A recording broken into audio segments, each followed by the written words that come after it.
gentlemen, former PDC star, David Babyface Platt, heading up Dosh to present the Dosh Adriatic Friday Night Darts. Everyone's welcome. Every Friday night to play for cash, play for fun. The Sterling Adriatic Centre, WA.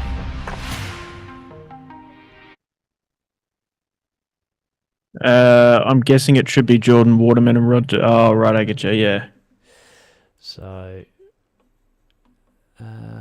doesn't look like it. So we'll find another scoreboard. Dart fans, be back in just a second. We might as well look at this while we're cruising along deck. I've got Declan Bailey with me live in comms, checking it out. And yeah, g'day. How's it going? Yeah, bit of a rocky start. We love those, but we are off and running. And yeah, Platty's decided to throw another spanner in the works and bamboozle us with putting the stream board as a different board allocation this week. Normally it's Group E, and well, don't quite think it's that this week.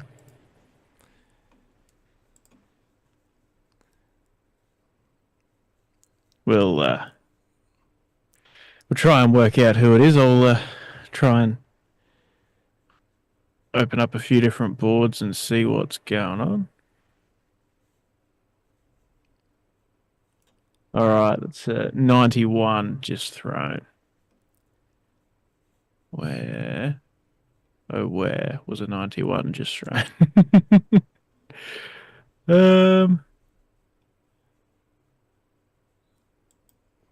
like it's got I don't know. No. Well, maybe it was a 113. Okay, this could be it. Yeah, maybe Give it the a second. scoreboard just hadn't been refreshing properly too. Yeah. So he's obviously throwing at 41 there, so it was the right scoreboard. There you go, and he takes it out, and that is a 2. Oh, no, he didn't. He missed it. Oops, my bad.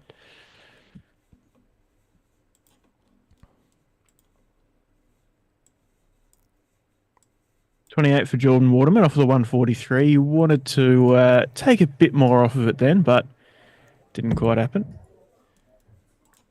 Hey, Benno, have you clicked the go button on Facebook? No, probably not. We are on YouTube, but Facebook's not coming up for me. Okay, yep. Just clicked it now. Sorry, mate. Cool.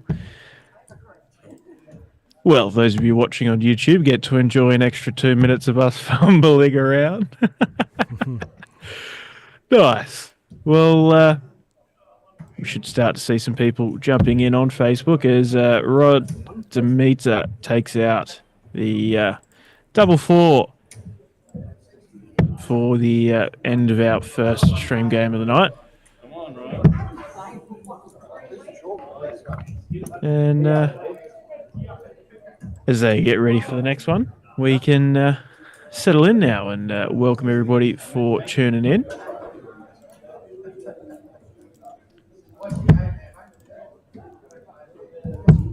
First to two legs continuing on this week, as what's pretty much tradition. Very rarely do we stray from that in the group stage. First to two legs, nice, short, sharp, and sweet, and keeps it exciting and full of action here at the Sterling Adriatic Centre. Dosh Friday Night Darts. Oh, and there we are.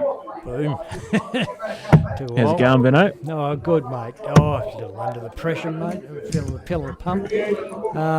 Got to get the scoreboard back up. Yeah. I thought I saw Keith Charchellis just wandering then. I could be wrong. Oh, he. I was going to say he is. He's on our stream board, mate. First time we've had Charchi in the venue. Oh, he'll be loving this. And, well, for reference, our streaming board for tonight is Rod Demeter, who we just saw get the win, Edwina Dryden, Josh Gaunt, Jordan Waterman, who we also just saw, Dave Platt, and Keith Charchellis.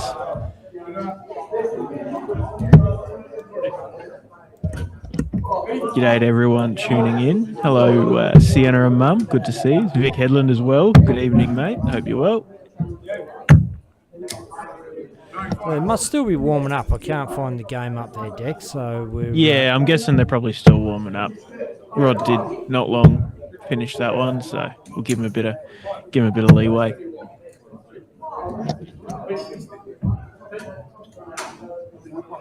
Dark Connect was being a bit of an arse earlier when I was trying to pull up and see what was going on, but it seems to be behaving. I'm not surprised. After having a whole day of everything running so fine and swimmingly, thinking, wow, this is going to be brilliant, and all of a sudden at the last minute everything crapping out. It's pretty disappointing. Yeah, absolutely, and we are up and running, but you might see a bit of a drop in quality, and trust me, we tried everything to try and fix it. Massive well done to you, Ben Lai. If the Dexpert can't fix it, it can't be fixed, mate. That's just how it is. But you put in a mammoth effort there and got it up and running. At least you can kind of see the players, and the board's pretty reasonable quality. So, good work, Ben, and glad we got something going.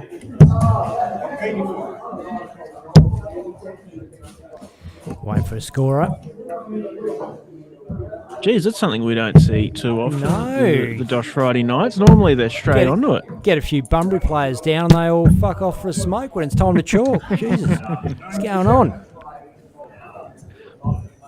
Small pommy bloke won't tolerate that, and he'll be out there to whip him into shape soon. I have no doubt. Absolutely.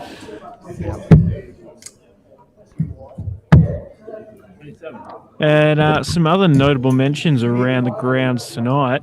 Joe Comito, for the first time since his World Championship campaign, he is back, and he's been drawn onto the same board as a couple of big guns in Simon Eric and big Lindsay Haji Ali.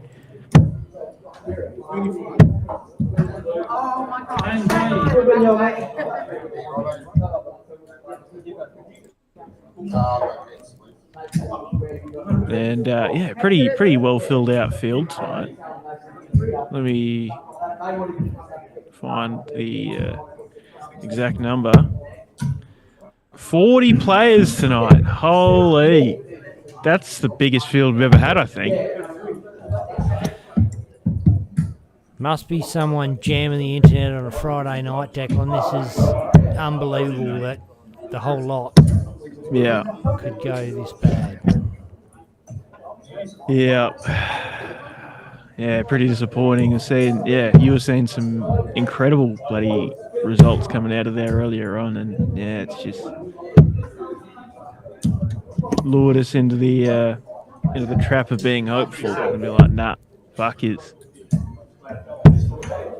Never know. Could all change. Whatever it is could get switched off. It's probably just it's an interference thing, is my guess. And yeah.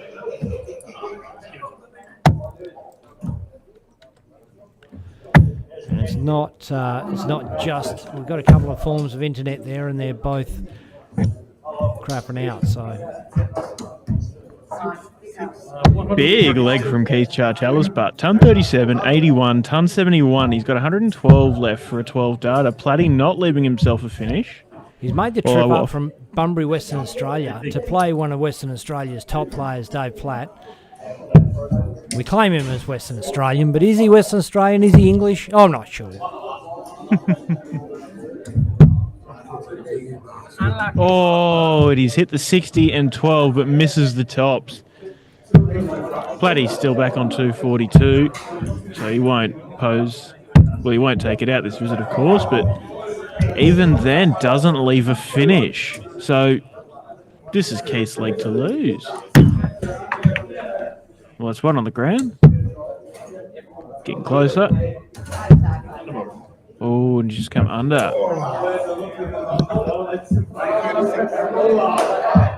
G'day, Charmaine Hogg. Good to see you.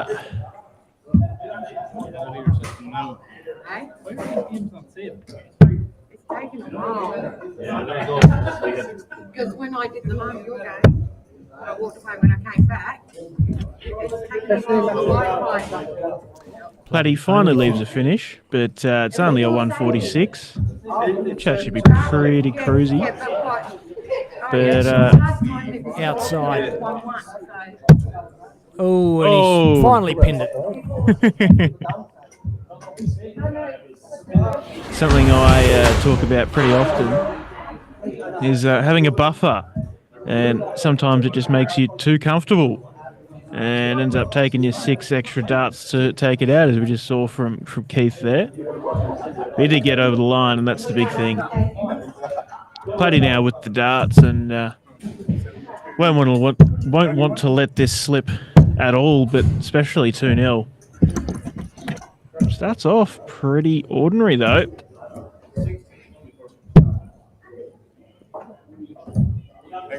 Let's correct myself there. That was a triple, yeah? Yeah, so that's 78.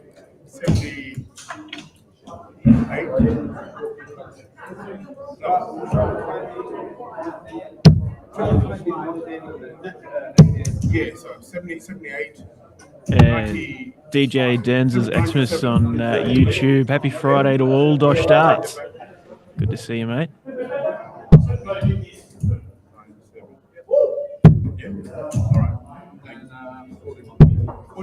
Lazy.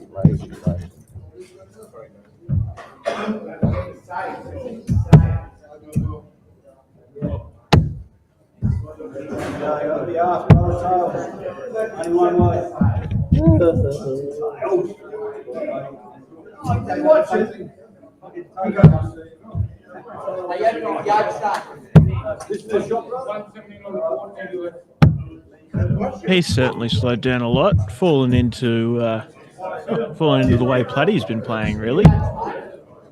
No trebles yet from either of them in this leg. Until then, from Platt.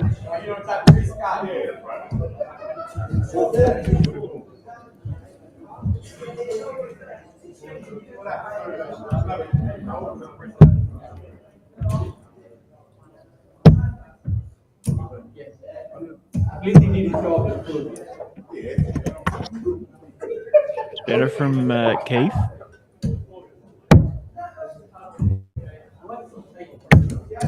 Oh, Platty's going to fill up those 19s. Oh, so good. Leaves himself 94. Keith really needs a big one to put some pressure on. He's doing it. Oh. Can't quite tell what that is. 81, so leaves a 160. It's a finish, but Platty be feeling pretty comfortable in this 94 right now. Double 18 tops. He went for it. Bit too far inside though.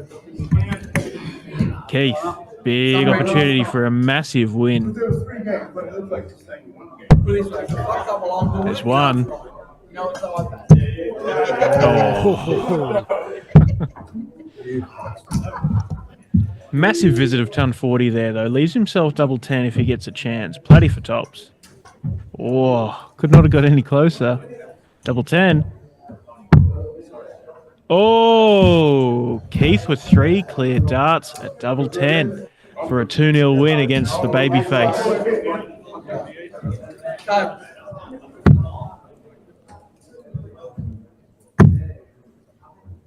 Oh. Oh. Wow. In the double 6 there, and you heard him describe that perfectly. Oh, you bastard, he says. Dave Platt lines up for double 10 on the wire. Surely. Is that not in? What, Dave, you're robbed, son. You're robbed. Oh, no, he's got it. He has got it. He has got it. He's understated in his celebrations at times, Dave Platt. He's no stranger to a win here and there, obviously. Yeah. He didn't really give it all out. He's just, it's more about time. About fucking time. Yeah, I mean, for us, it's exciting and, you know, we're keen to see this last leg and passionate. He's just like frustrated perhaps with how he was earlier, or just, you know, cruising through because it is only the round robin. Whatever it is, he was quite nonchalant. Look, honestly, he will not want to get beaten by Chachi. It's there's a rivalry there, and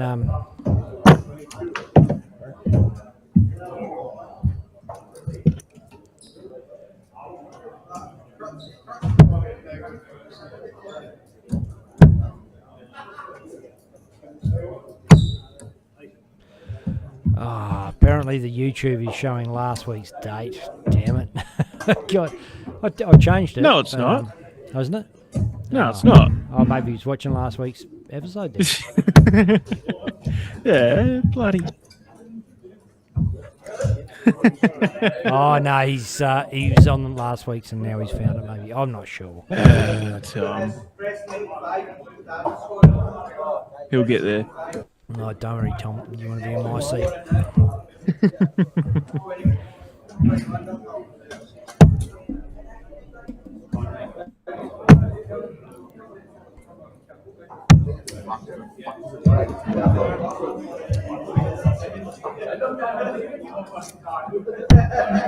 Bloody Kevin definitely Dunn. in a commanding position. Sorry. Comment from Dunny. You go, mate. Yeah, I thought Keith was Nigel Hartley when I first tuned in. Don't know who Nigel Hartley is. I googled, and it's a person who worked in end-of-life care, and I'm guessing that's not who you're talking about. It might still be him. I'm not sure. But Nigel Hartley from Bunbury Darts Association, Western Australia. Keith Charcellis, likewise, from Bunbury. And I think he might be having a go at Keith's receding hairline and perhaps a little bit of an increase in weight. Fair enough. Happens to the best of us.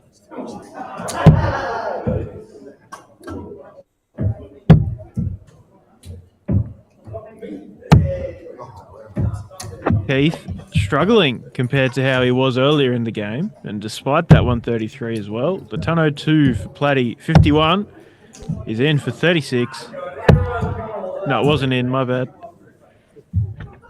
Leaves himself 52.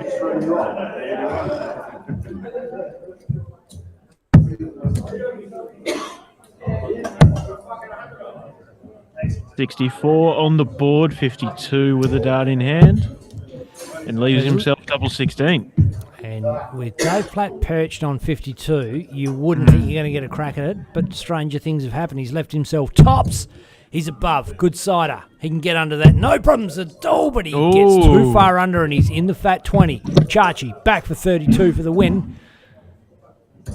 We are not in the knockout phase. Still round robin. Chachi's inside on the 8s. Up for 24. Double 12 is high and wide. Wow. That looks like it's inside. Bloody coming back. Double 10.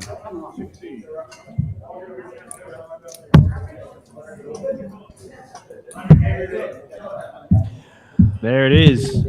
Boom, boom.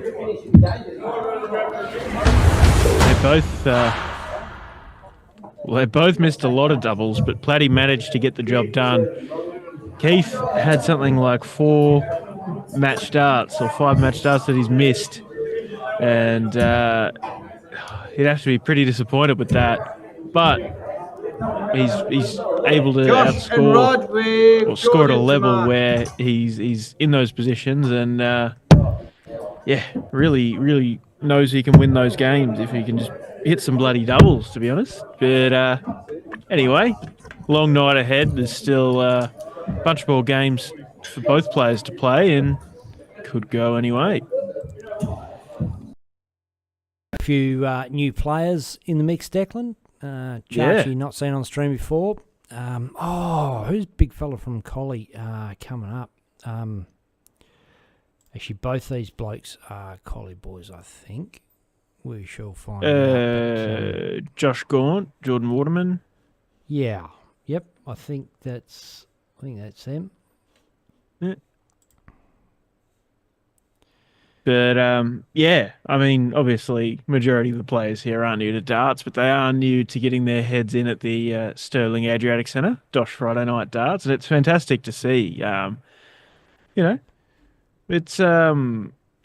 It's a fantastic comp. It's fantastic to have these players on stream, and mixing it up is what keeps it exciting. As exciting as it can be to see a lot of the regulars going head to head, it's always great to mix it up. Christopher Charcellis there says, good game, cuz. Guessing a cousin of Keith Charcellis. It's unlucky. Chris, you got to teach him how to hit some doubles, mate. Chachi's coming out the woodwork. Hey, don't know if you've seen this, Declan. We'll whack it up just quickly, but we've Seen the treble trainer shirt from Dave Platt. What's it all about?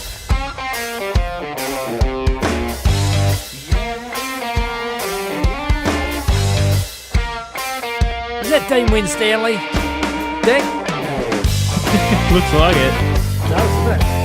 Oh, That there's looks like Paddy. Dave. Looks like him, it's not.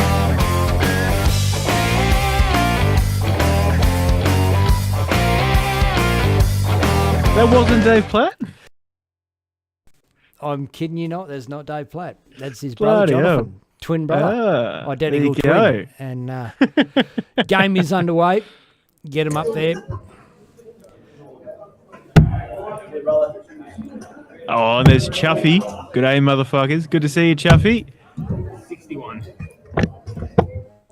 Hope you having a good time. Ready for the Masters. Lukey's on tonight. Keen to see how it goes. I'm sure he's gonna smash it. He'll be right there, no doubt. But it'd be good to see him get. Obviously, he's at the World Series events, but it'd be good to see him get the first. I don't know if it's a major. I don't know if you go that far, but first standard PDC TV event. Get the win under his belt.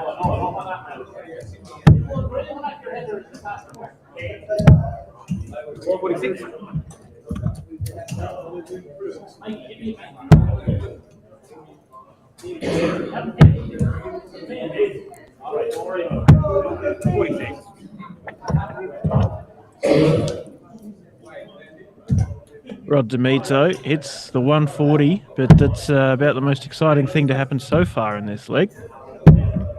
Both struggling, chasing it around the board a bit.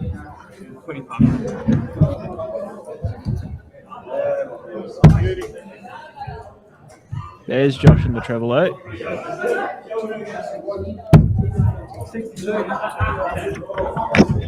Chuffy says he was out with my old man last night for some tea and a few beers in the hotel, and the old boy's going to watch Luke tonight with Chuffy and Lisa. Should be a fantastic night, and I heard he's had a good time last night. I'm sure he's pretty keen to go tonight. I'm sure he's going to love it. Great that you guys can catch up and bring him along with you.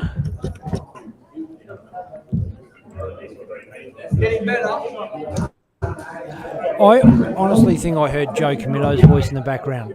Is Joe in He's the venue? yeah. Oh wow, we've got a bloody who's who of Bunbury champions in the mix tonight. They must all be up for an event this weekend, Ben. Do you know what's on? I have no idea. No idea. But I'm guessing they wouldn't all drive up from Bunbury just for Dosh. I mean, could be worthwhile. maybe. I might have got a bus just come up for the night. And g'day, Bucks. Good to have you along, mate. Good to see you looking after our man James.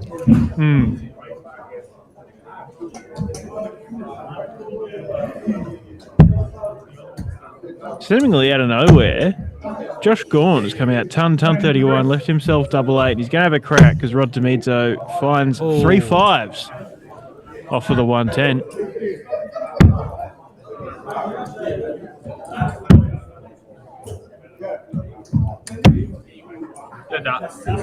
There you go. In the hole.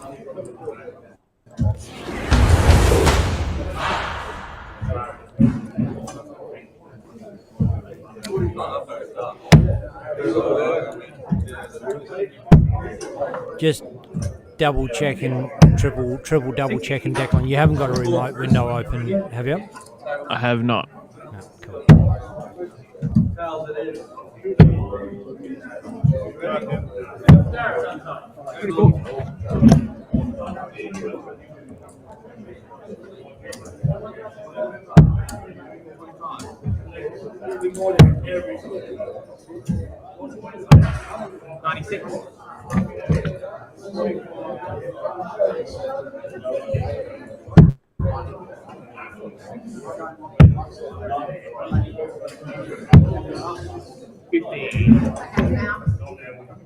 Rod's really struggling this leg. Josh staying quite solid.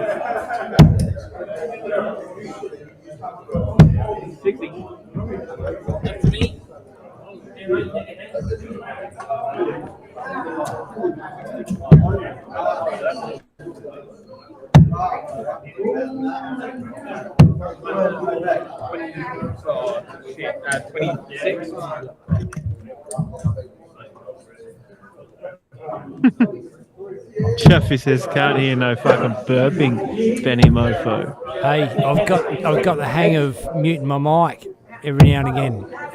When I say got the hang of it, I've got the hang of doing it most times. Oh, sorry, fucking missed it.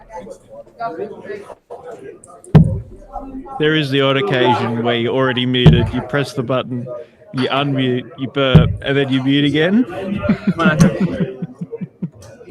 But anyway. Talking about tonight, off with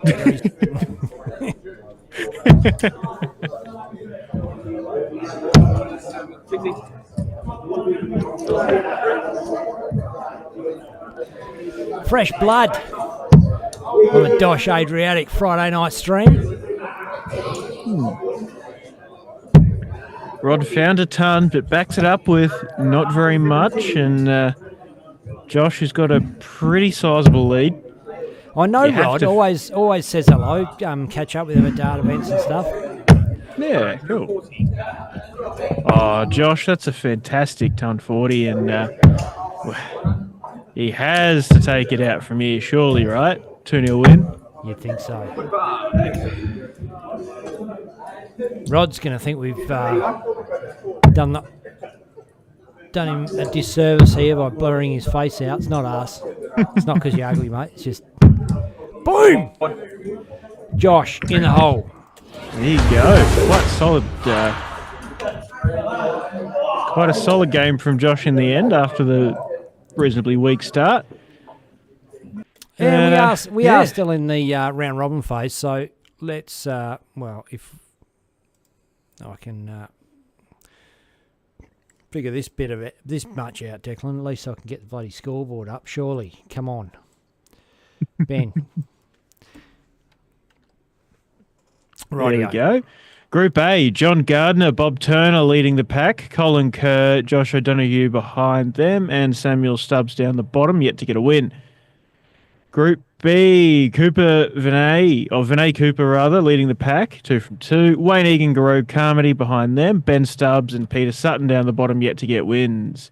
Group C, Bevan Egan, Leon Andrew leading the pack, Tyson Beckers, Dion Wyatt behind them, and Xavier O'Donoghue, can't quite see that, Clyde Stubbs in the yet to get wins there. Group D, Lindsay Haji Ali, Shane Kelly leading the pack there, Joe Comito, Brad Harding, and Simon Nurick and Chris Patterson there. Those bottom 3 yet to get wins. Group E, Josh Gaunt is our streaming board.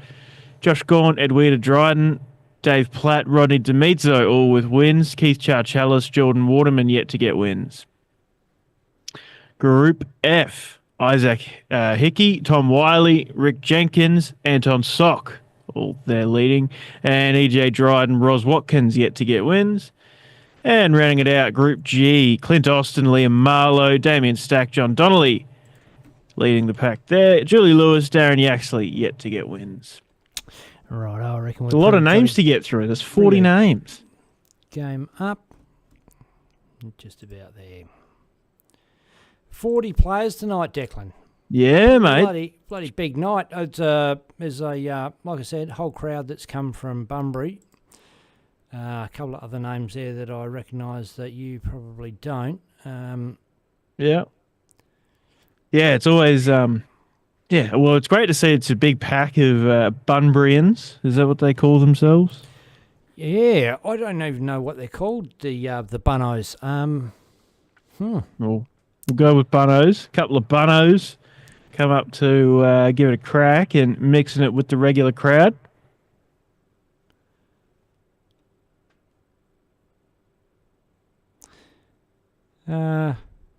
Game's not come up for us. I think there's just been a change there, so maybe it has. No.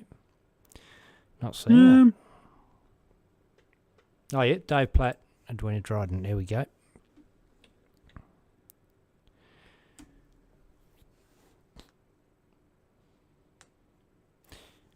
Edwina up first. And look, handy ton to get things underway. Against one of the big boys, Dosh, Adriatic Friday Night Darts, Dave Platt. And as much as he's a hard man to beat, Declan, he can take his foot off the gas a little on the round robin at times.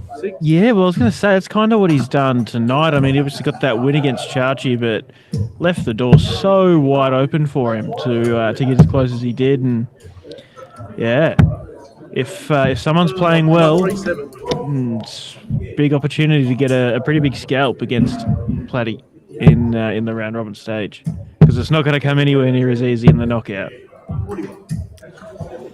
That's it.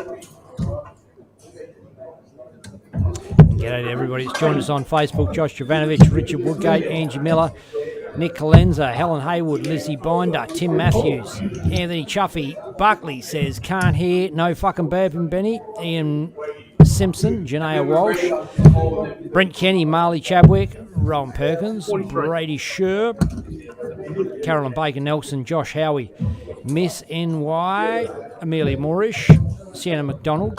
Milo says hi, Declan. Dot McLeod checking us out. G'day, Dot. Met Dot for the first time in person at Bunbury later this year. Platty.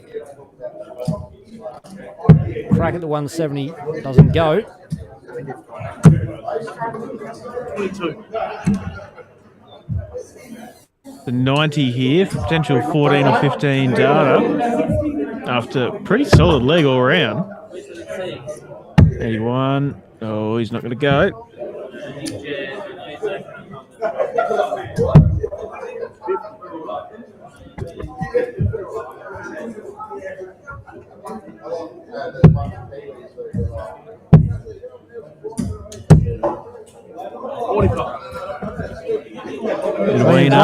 Rolling the arm over, trying to get a bit of rhythm about it. But he's inside. 5.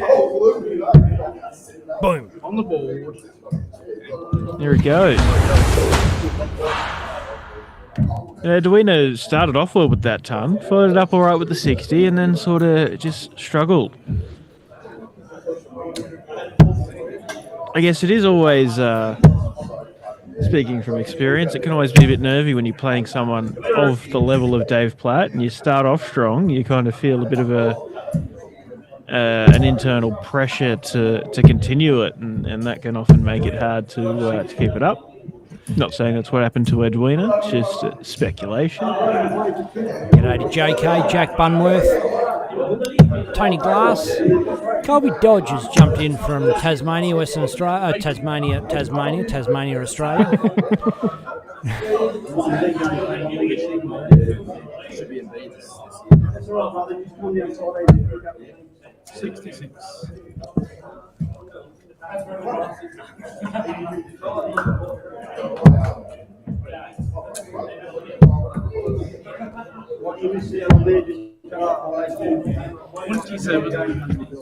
Pretty off visit there from Platty, and opportunity for Edwina to jump ahead.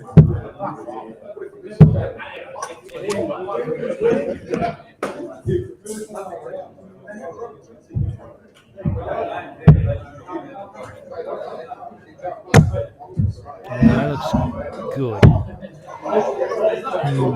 Fair visit.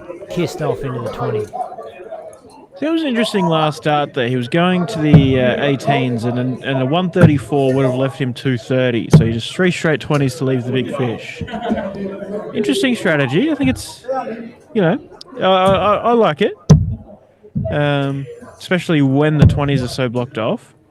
But he's chasing it around the board here, and it hasn't really come together at all. But, the thought was there. You got to have that thought.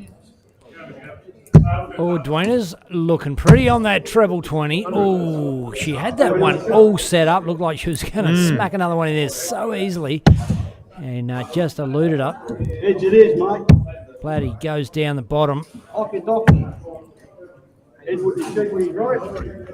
Game on. Solid 83 visit there from Platty. Leaves 156.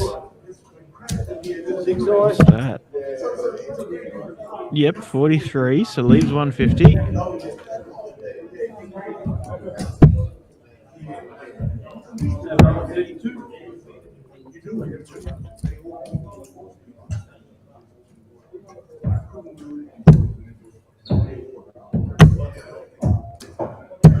Oh, nice dart. She doesn't look too far off. Those darts, she's got a real fluidity about them. She leaves herself 50, Platty on 74. Inside, 20 for tops, up for the big one. Oh, doesn't go, drags it down. Edwina Dryden now, 50 to rip to stay alive.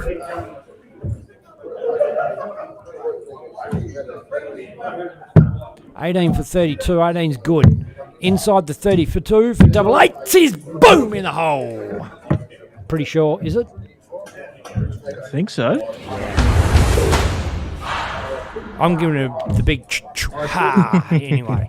It's in. Confirmed by the scorer.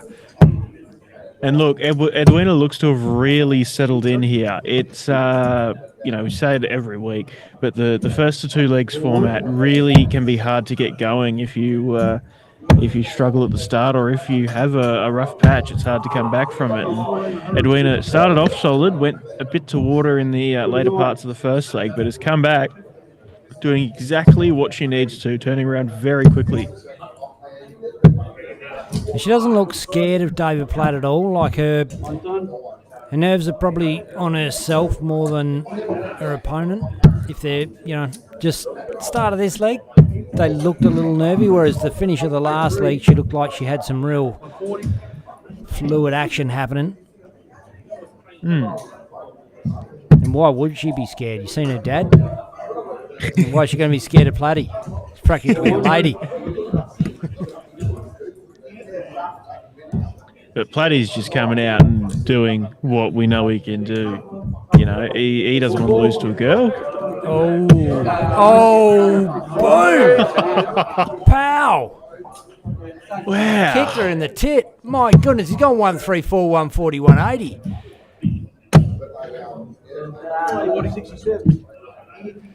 And JK says we're trying to keep Babyface's image up by having him pixelated.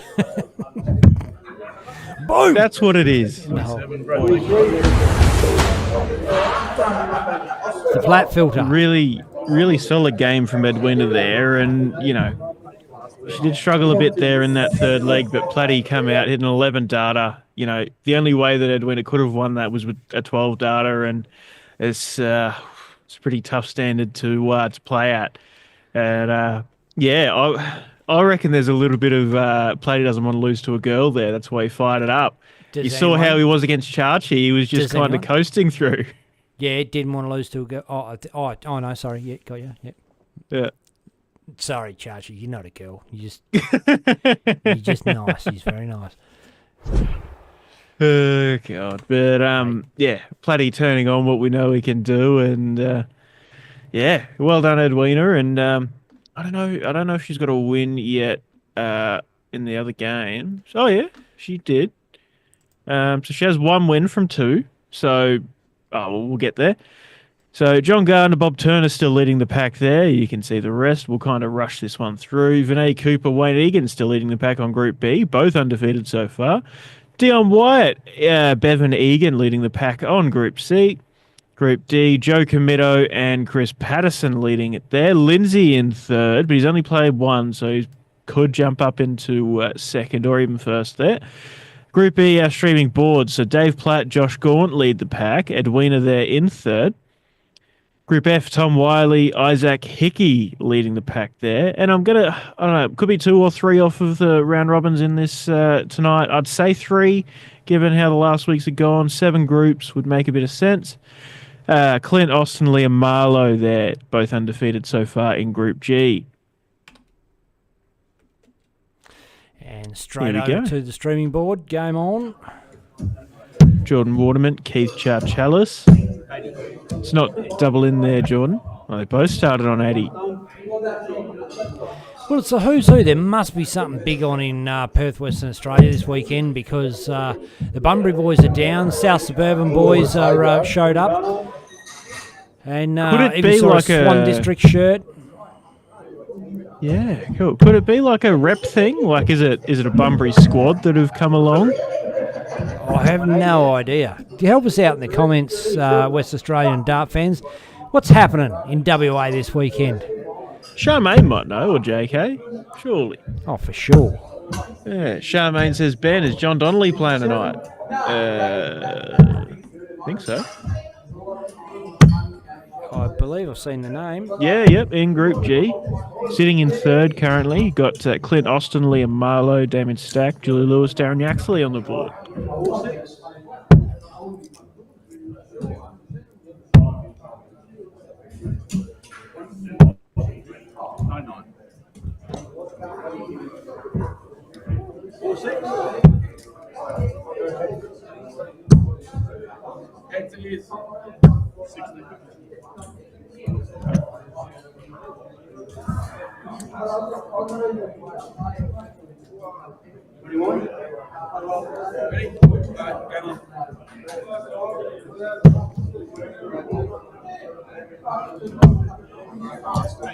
Kick the wrong way.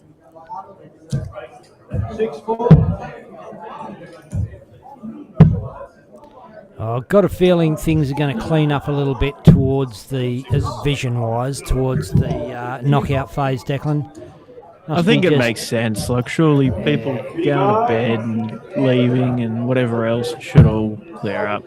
Unless it really is Platty censoring himself so he doesn't look old. Oh, Chachi, 82, sets up the 47. I've got a feeling it may be the ladies of Belcata hogging the OnlyFans bandwidth on Friday night. They're nasty over there, mate. Nasty. Fair enough. I know nowhere near enough to make those kind of in-jokes. Chachi misses 2 darts at double 16, leaves himself. Oh, 14 for tops. Oh, he misses the fat 14, pushes it a bit hard. And poor bugger. Hit that treble 20 absolutely plumb. Chachi coming back for double 8. And that one's in the hole.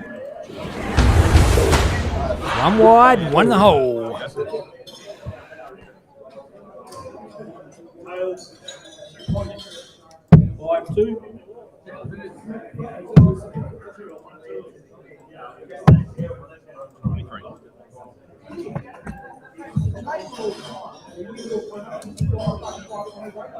Another visit chasing it around the board there for Jordan.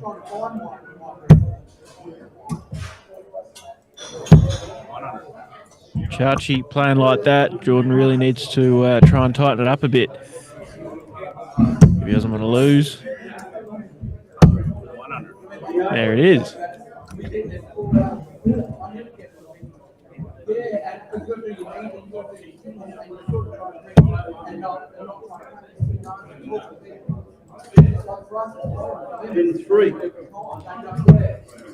Man, I can hear Joe Camillo's voice in the background there. Who else can hear Joey? Just it's just got this tone that is cutting it through the crowd.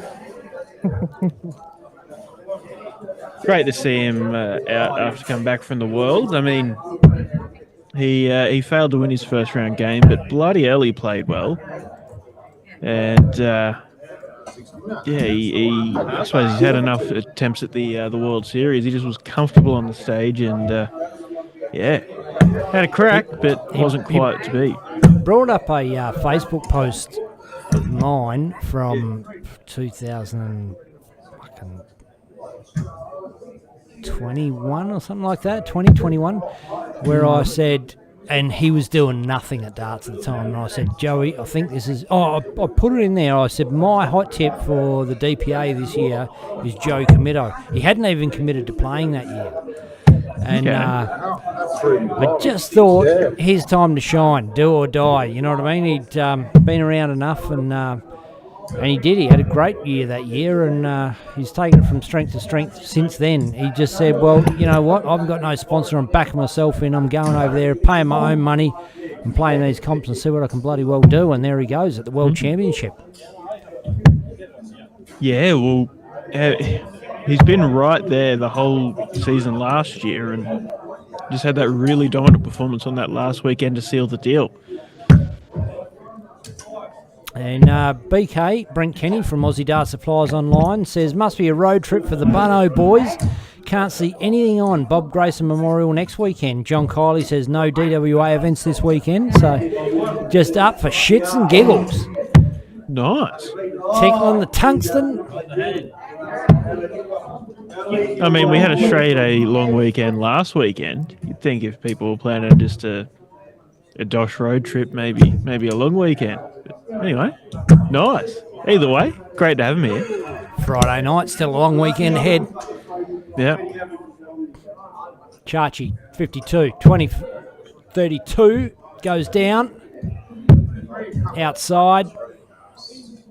Really unhappy with that, around. despite still having a dart in hand. Oh, because he can't get around it. That's why he's unhappy. Why are you down there? Just could not see a lie on it. 155, Jordan Waterman. Pulls his darts back out of his pocket as a crack.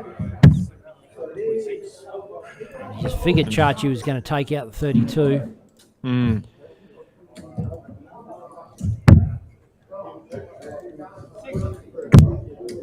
Inside, 88.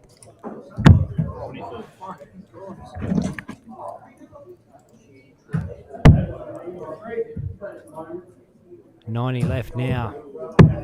Oh, he goes for a ping at bullseye. Why not, son? Have a crack. Oh, he hits the 45 as well. Jesus. I mean, each to their own, but I don't know if I like that move. Boom. There you go. it is. Chachi takes it anyway.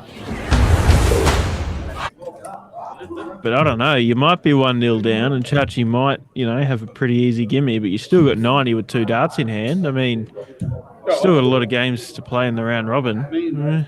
I don't know. Anyway. Well, not like you to be backwards and coming forwards about what people should and shouldn't do on a dartboard, Declan. You know your way around a board as well as anyone. And you know what? Players have, one of our mates has just messaged the other day, just said, don't hold back, Declan. I like to watch it back and hear what you got to say, what you think I should and shouldn't have done. So there you go. Yeah, I just maybe I just like telling people they're wrong. Who knows, mate? But no, I don't know. It's something I think about pretty regularly, and I'll see people do things on the TV or see scores come up on Dart Connect and think, how the fuck have you done that? And yeah, it's something I like to talk about.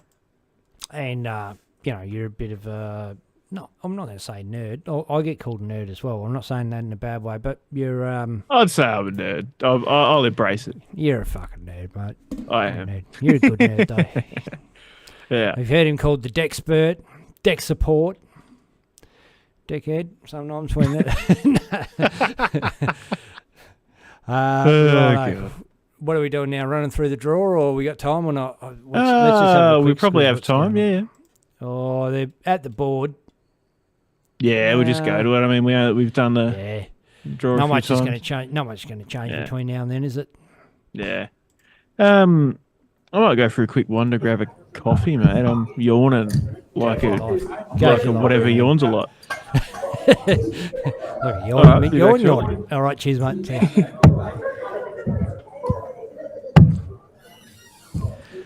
Blake Hatchett's just jumped in to have a look. G'day, Blake.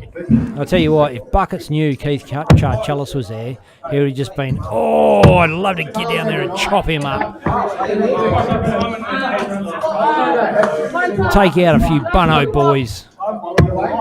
Make Joe Comito frown. I said tails every time. That's 3 out of 3.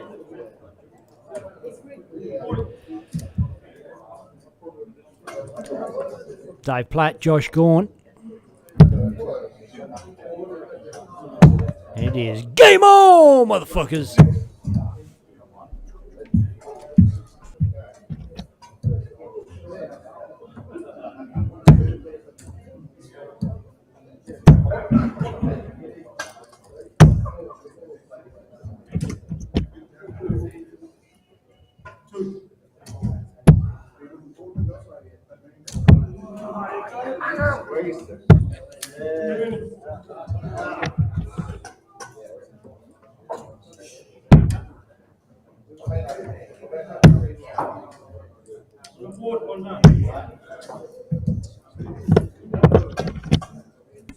Was a pretty gentlemanly start.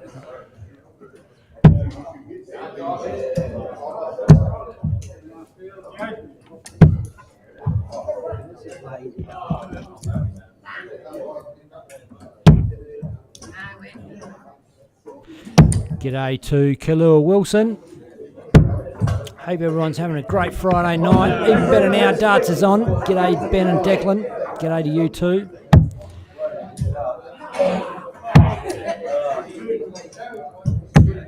Oh, I want to see someone pin something big tonight. I've got a feeling it's going to happen. What about you, dart fans?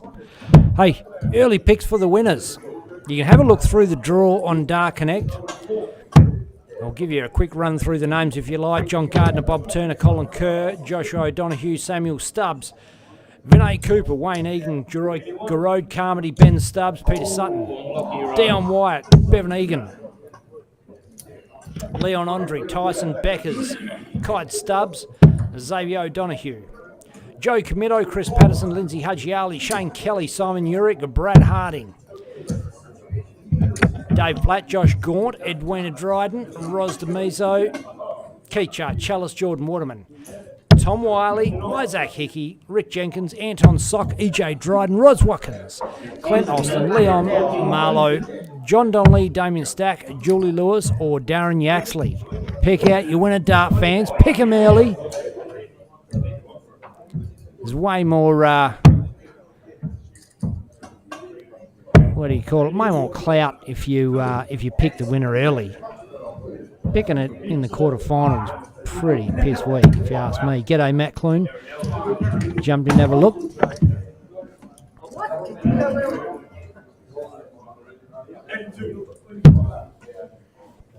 Bloody for tops.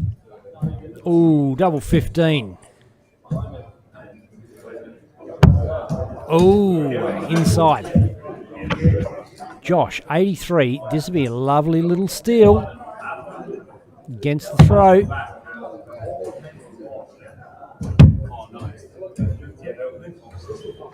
Doesn't help him.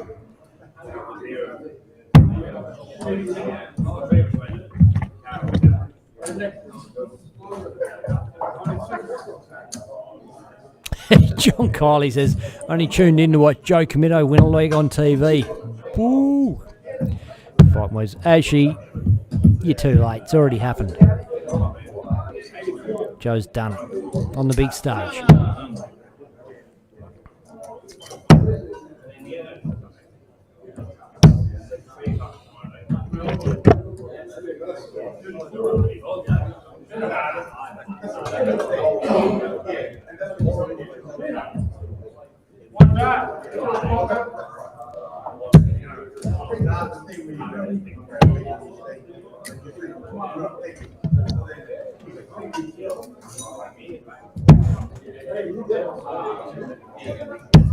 G'day to Jenna Thorne and Stephen Ireland. Jenna, about to start darts in Mandarin next week, I think. Next Monday night, chick start.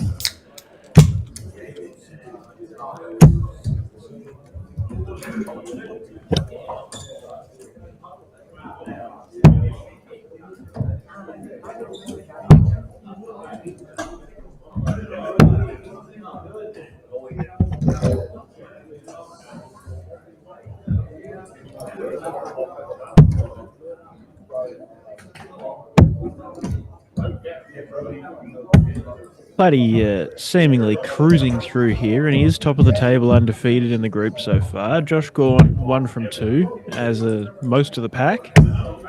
So a big win here could give him a pretty good chance of getting through.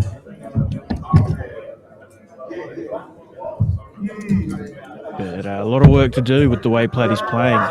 He's finding those trebles again late in the leg.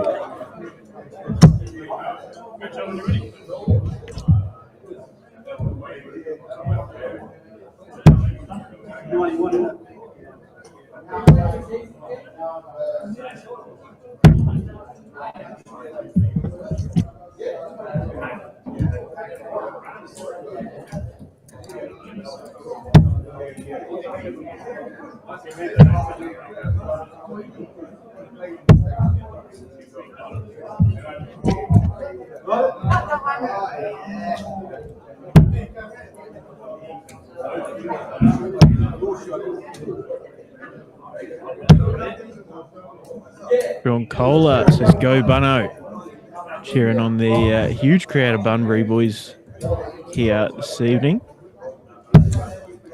I believe Josh Gaunt being one of them.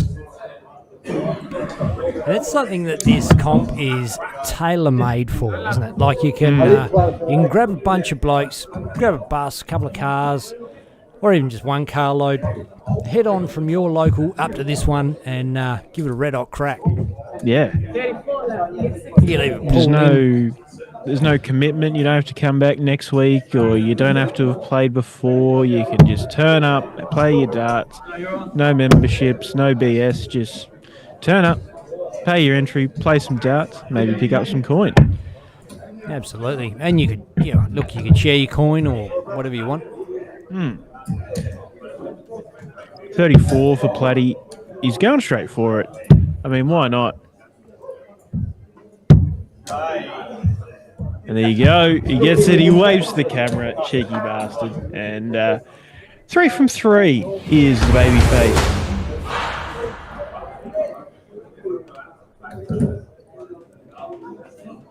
Rod and Keith with Jordan tomorrow.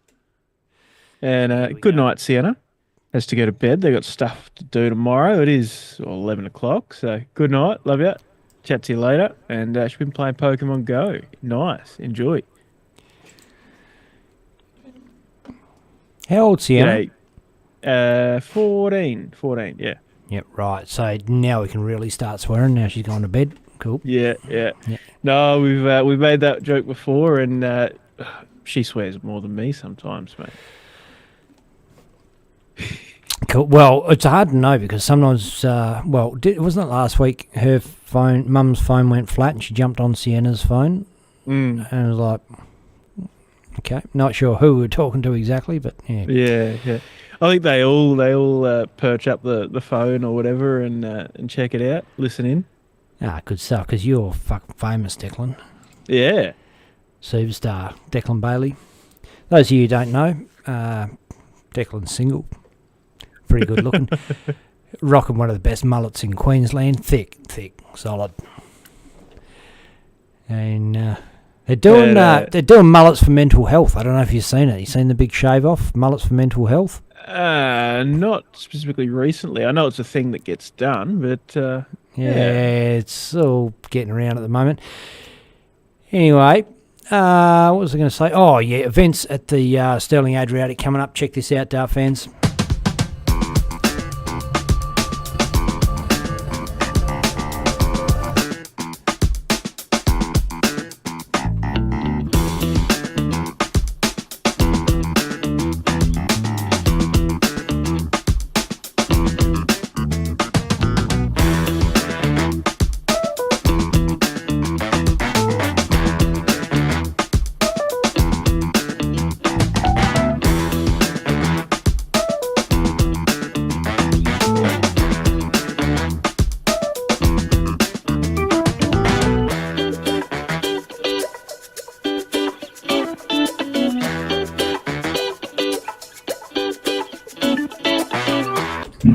And back to the live action, Sterling Adriatic, Rod Demizo versus Keith Charchellis.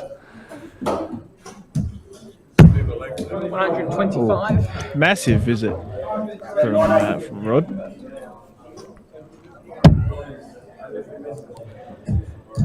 Charchi following him. Not quite as good though. Billy Lewis says, hello everyone. Good to see you, Billy. Darren Walter Gumley, how are we, lads? Pretty good, mate. Yourself, Daz? What was it, midnight over there down there, I should say, in Wollongong? Joe Comito replies to JK's cheeky comment, only tuned in to watch Joe Comito win a leg on TV, and Joe says, everyone has jokes. Ton. I mean, JK, have you ever won a leg on TV, mate? You've played a leg on TV? 140.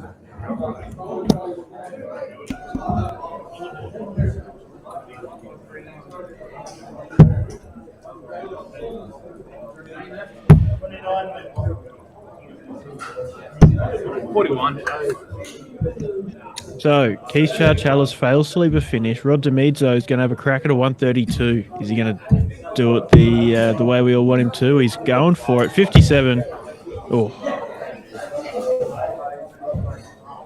Really has to set now. Chachi can't peg to 175. Oh. And treble 20 would have been lovely, but still got the upper hand with Chachi back on 175. right? Nah.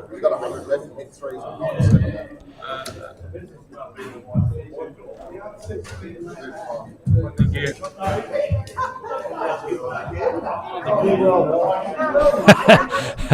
Are you looking at the comments, Declan? yeah.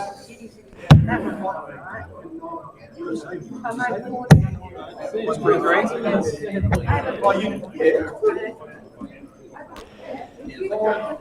Find you a good one, eh? Tops. Tops. Rod. Ooh, double 10. Isaac and Prince PJ.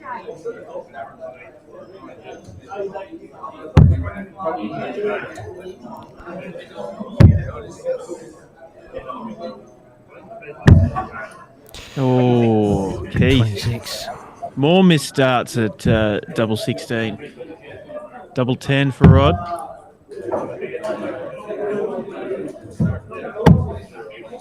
Double 5. Oh, inside. Oh, Rodney. Double 8. Keith.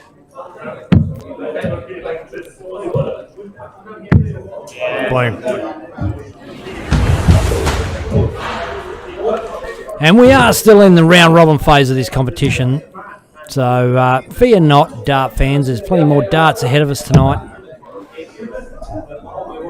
Yeah, absolutely. It's quite large round robin groups tonight, so still a bit more to go in the round robins, and then going to be a full-on knockout, I'm sure. Darren Walter Gumley says, "Yeah, midnight here. How's everything been with you, mate?" Yeah, man, busy with work and living the dream though, getting there. And when am I down that way next? I suppose I don't know. Nothing planned at the moment. Would love to get back down there for the World Series again this year, but other than that, I suppose just wait and see what hits the calendar that fits the description for me to head down.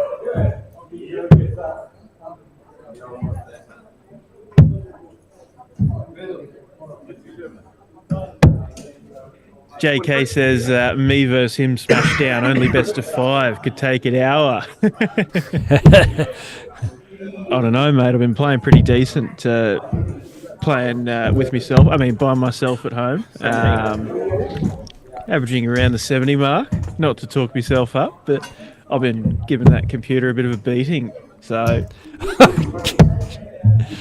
Just you and the computer flogging it out. You're an absolute thrashing. Can't take any more bites. I mean, I set the computer to a 40 average, but hey, that doesn't matter. Still winning.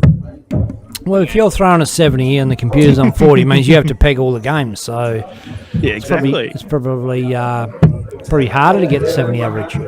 Exactly. Anyway, I don't know about you, Declan. I have noticed the Telstra has started to pedal the electric bike, get things going. Yeah, it's good. Maybe the theory is that Platty can turn down the pixelation as people get more drinks into them. So they That's can, it. Don't care. Mm.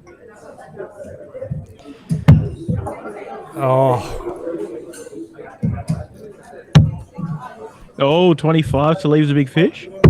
Oh, he's done Oh, it. and he does it. Good hit. Ooh. Chris Bradley chiming in with a bunch of comments. Here we go. Here we fucking go. Good evening. The founding member and CEO of the Ben Hunter and Declan Bailey fan club is here to watch the Arrows. $20 on the mullet, please, Sheriff. Good to have you back, Chris. Always an entertaining 5-10 minutes when you tune in, Chris. Chachi's in. Oh, he's in. Oh. Oh. 135. No, 145. 60-60 then the Chris Bradley. Didn't quite come together. Oh, Chris Bradley's got no problem putting it in the dot, Declan. Oh, God. 137. Still have nightmares about that. Was that 5 years on? 88.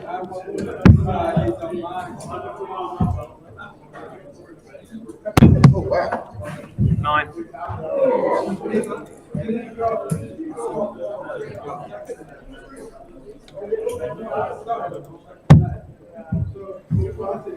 Double 18 for Rod. Oh, boom! Ooh. That's in the hole.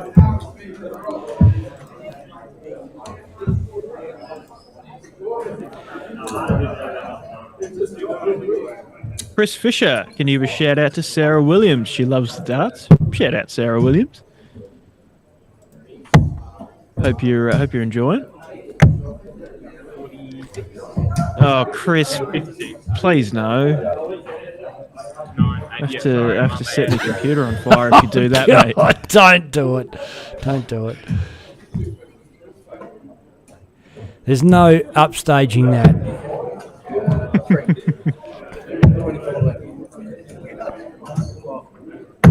And no need to.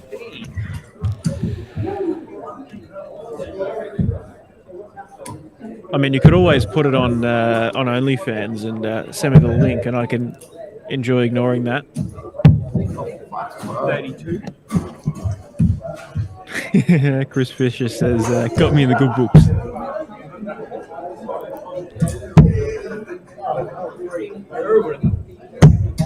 Five.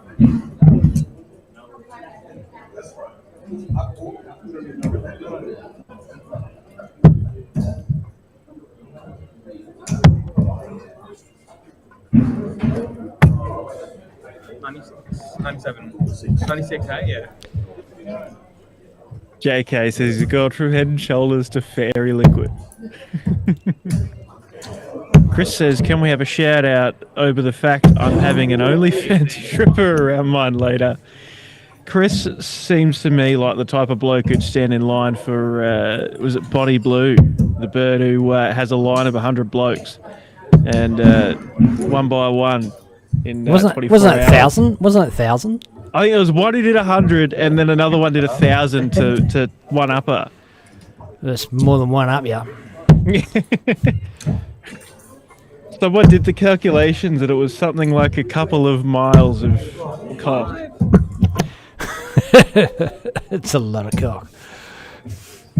Take it all. Chris Bradley would love to be number 1,000, I reckon. I have no idea. I was just thinking about what kind of OnlyFans stripper. Like, OnlyFans stripper is hardly a credential. It's not something you want to have on your resume. It could be anything. It's probably a 70-year-old man dressed in ladies' underwear, taking his trench coat off.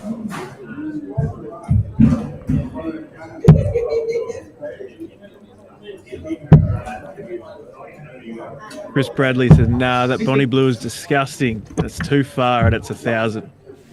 Trust him to know the exact numbers. Yeah, you're right. She's on like 1,300 now.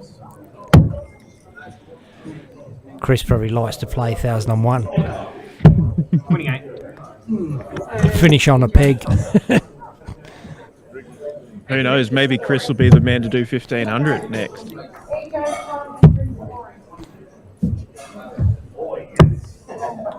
Four.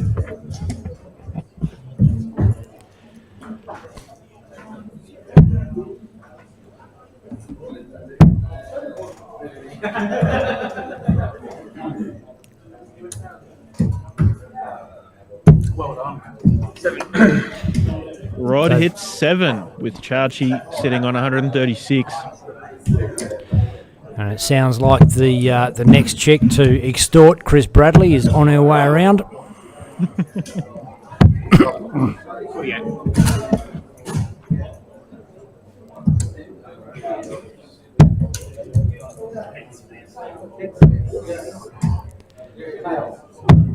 $28. 28 doesn't leave a finish. Chachi, 88 for the win. Rod really needs this one. He didn't go the 18, of course, with Rod sitting on 173. Not really any need to. Tell me down, my boy. Thank you. Rod is 1 win from 2 games. Chachi is 1 win from 2 games. 57. And this will put a bit of a gap between them. If Chachi can take out the double 12, he's inside. Double 6 he wants now. Boom! She's in the hole.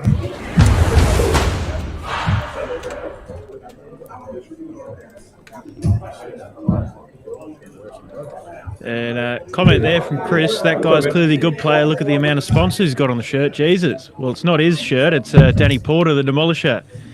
The Lakeside #1 seed this year from South Australia. So, rightly so, he's got plenty of sponsors. Yeah. And, look, Danny put in a lot of hard yards on the circuit this year. There's no two ways about it, Declan. He really gave it a lot and, pulled in sponsors, did the whole bit. So, credit to him for getting them. But let's check this out quickly. There you go. So I might do top threes. Bob Turner, Josh O'Donoghue and John Gardner, top 3 of Group A. Group B, Vinay Cooper, Wayne Egan and Garode Carmody. Group C, Dion White, Leon Andrew and Bevan Egan so far. Group D, Lindsay Haji Ali's taken back the top spot. Chris Patterson and Joe Comito in rounding out the top 3 there. Look at those averages, Deck. Group D. Oh, wow. 87, 88. I swear, week on week, the round robin averages just go up. And young Shane Kelly is no slouch either. I tell you what, one to look out for tonight. Awesome. Dave Platt, Keith Char-Challis and Edwina Dryden are the top 3 on our streaming board. Group F, Tom Wiley, Rick Jenkins and Anton Sock leading the pack there on Group F. And Group G, Liam Marlowe, Clint Austin and Damien Stack rounded out there. And here is Edwina. Warming up on the board. Maybe too far away from the start. I think it's...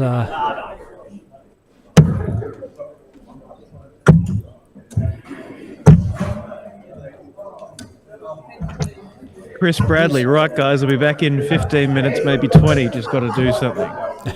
God, I don't know what you are going to do to yourself this time. I don't know, that might be too much time. 20 minutes. You got to get it back out again, Declan. It can take a while. Jordan Waterman, Edwina Dryden coming up next on your stream board.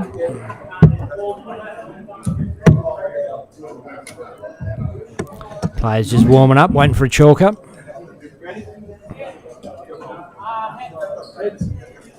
And YouTube comments are quite quiet. I mean, they're usually quite quiet, but I guess tonight's a little more so. Joe, just Joe, says, good darts, lads. Chris Bradley, do you know any good cameramen asking for a mate? I don't know if I'd wish that upon anyone, even if I did.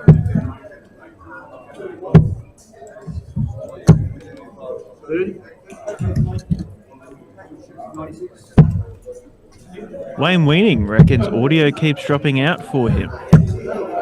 I think that might just be a you thing, Wayne. Can anybody else confirm? Although the stuff we've been talking about the last few minutes, maybe it's a good thing. And perhaps on YouTube they're mutinous. I don't know.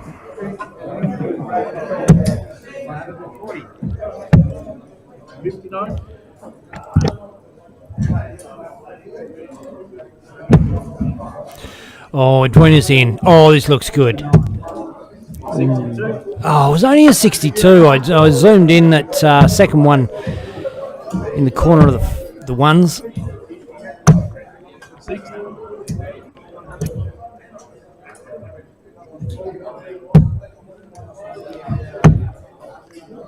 And I know people mock JK a little bit for pointing out audio issues last week and whatever, but I appreciate it because I can't actually monitor live while I'm doing the show. So if I monitor back, it's a delay and I stop, and then sometimes it doesn't come up. So it's handy to just get a heads up from the fans out there that listen to the show a bit. Let us know what's going on. So appreciate your comment there, Wayne. We'll look into it, mate.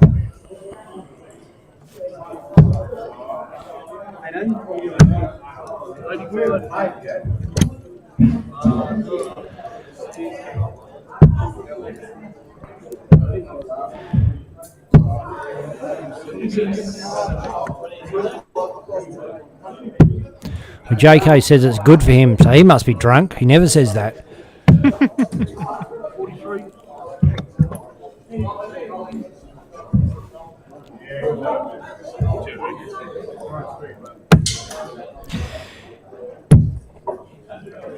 Good to see a few new faces tonight, JK. Well, new faces to the Sterling Adriatic, not new faces to Western Australian darts, but a few new heads out there. Edwina sitting on 180. Josh chips away from the 110.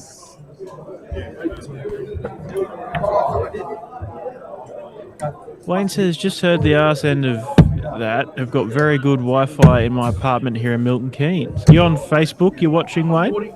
Oh, Edwina smacks in a 140 to leave 40.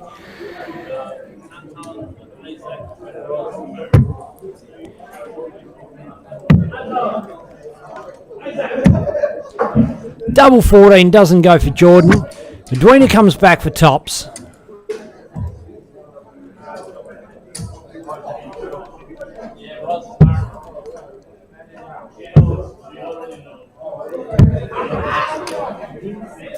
Chases it round, no result. 28 again, Jordan Waterman. Boom! That one's in the hole.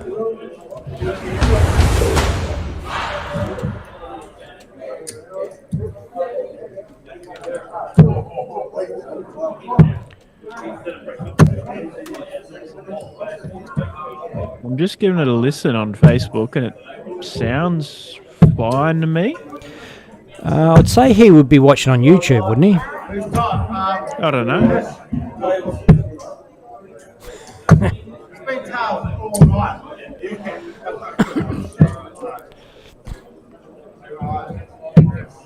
I guess it depends if he's on his phone or if he's got it up on the telly. I suppose up on the telly is always the best way to do it, but who knows what the hotel room setup's like.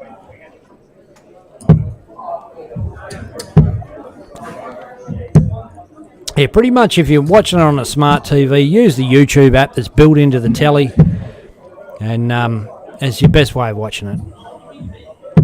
Just search Dartstream Live, Dartstream, all one word, space live, bring us up.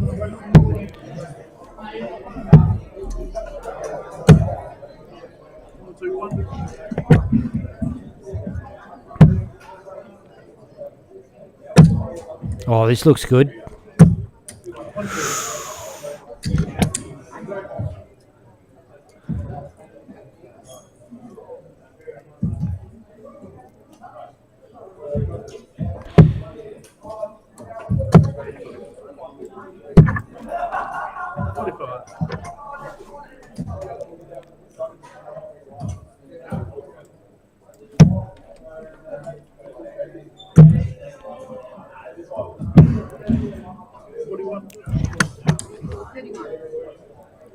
So Edwina for 164.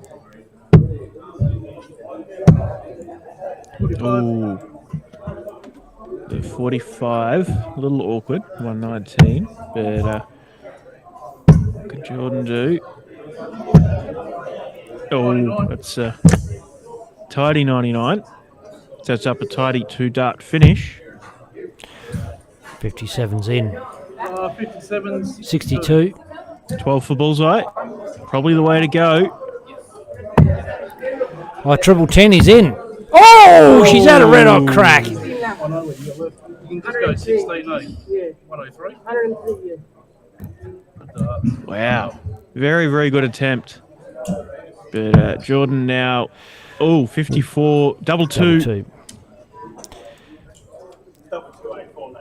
She didn't go the way Declan would have gone, but she still had a good attempt. Always happy to be proven wrong. And Oh, Jordan boom. done.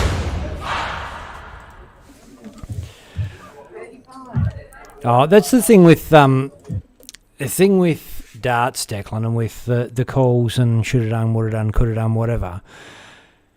If a player nails it, you can't say shit. And I think that's what young Luke's proved a lot of the pundits, not proved them wrong, but just showing them up in their calls. This is the way you go. That's the way you go. Really, a big part of the way you go in darts is what you feel like you're going to hit. Like that's what you want to go for. That's what you want to hit. This is where I want to go. And I've seen players coached out of that. And it's like, no, this is the way you should do it. Should do it. But the younger players in particular loved a bit of Hollywood about the throw as well. And that's what you feel like you're going to hit. Maybe might not be the percentage play as far as mathematics goes. But as far as what you're most likely to hit, you're most likely to hit what you want to fucking hit, mate. I can tell you that. Exactly. And there's something Dad's told me a fair bit about the way that he approaches the game sometimes is for some things like 150, you could go treble 20, treble 18, but if you just throw it the treble 20 again, you're more likely to hit that second treble because that's what you're going for, right? Especially if the first one's sweet. Yeah, and if you're hitting 6 treble 20s a leg, it's probably your best percentage dart. Exactly. And I mean, there's no wrong way if you're good enough. But I suppose it's about as a player, it's about sort of exploring the different ways to go and working out what works best for you, what feels more comfortable in the moment. And yeah, exactly. JK says percentage will always win the way to go. Luke still goes percentage. I'd argue Luke doesn't go percentage most often, but he's just so good that he doesn't have to go percentages. Yeah, straight at a double 15 is not a percentage play, is it? Straight at a double 15 with 3 darts in hand? I guess that's a debatable one, right? You're getting an extra dart straight at the double, but then you have the higher chance of leaving a bogey. That's an awkward one. I guess that's really it's hard to call that a percentage. It's more of a matter of opinion with that one, really, because you can argue. Yeah. Oh, we love an argument. Don't we love an argument? Yeah.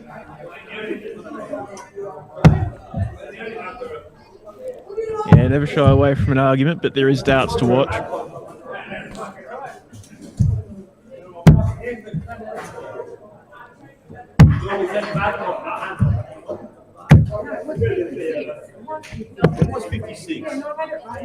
Speaking of me being a bit of a nerd, I mentioned last week about a bit of a corporate speak I heard at my job in a meeting, and it was transition to another network was the way that a person described changing their Wi-Fi network in the meeting because their connection was bad. And today I had a meeting and a person said, "We've reached critical mass to begin the meeting." And I just think the wonderful world of corporate speak is very interesting and quite comedic at times to delve into. Remember them. We need to use that shit more. Yeah. We did quite a bit of transitioning to other networks this evening, and I think we've reached critical mass of the quality improving. Oh, mate, I had critical mass in my undies.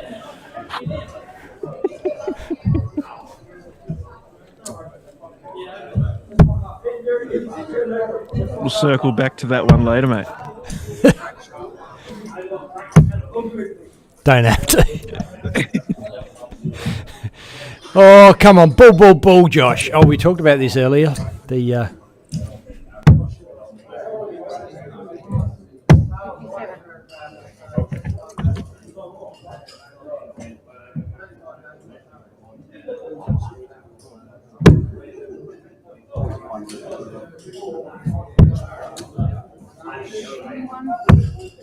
Couldn't go to fucking bullseye last start. 104 for Josh. It's the big fat one. That's why a 16s on a 104 is arguably a better shot. You can miss into the 8 or the 7, still have a dart. Anywhere else, you kind of fucked it. Chachi for 32.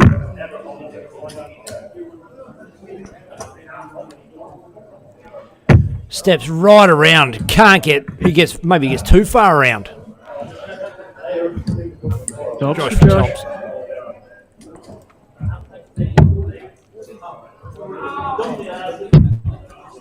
Ooh. Double 16 for Chachi. He's missed so many darts at it. He's just got to get one in there, and he does. Interesting comments from JK. So going for the double 15 is a 33%. Sure, you've got 3 clear darts at it, but 10 double 10, 26%. How the hell did you get that one?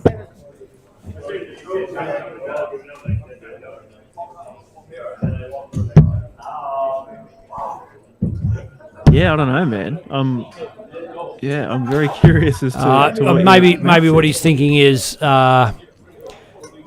you got 1 in 3 darts at the double is 33%, perhaps, and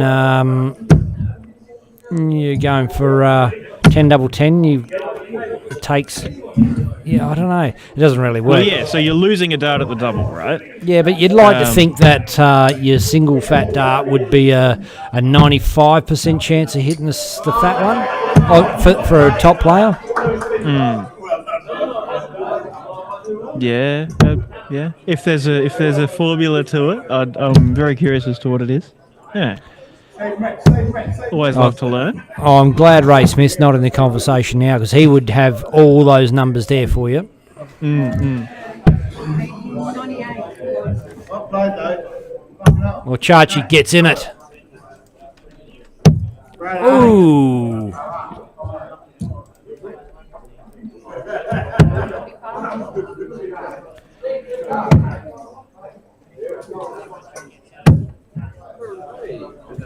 Great follow-up visit from Josh there. The ton 34 keeps himself right in it.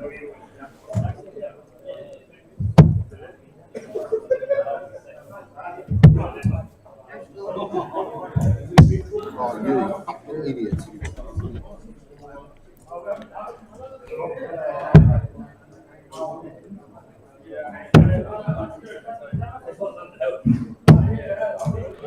55 from Josh, leaves the 167. And I mistakenly said I recognised Josh from Collie. Thought he'd come down with some Collie boys, but he's a Swan Districts player. Yeah. Oh, 120 for Chachi. Caller calls out 120 floor. I like it.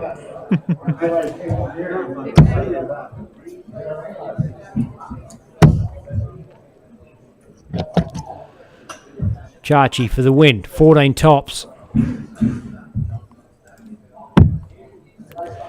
Hits an 11.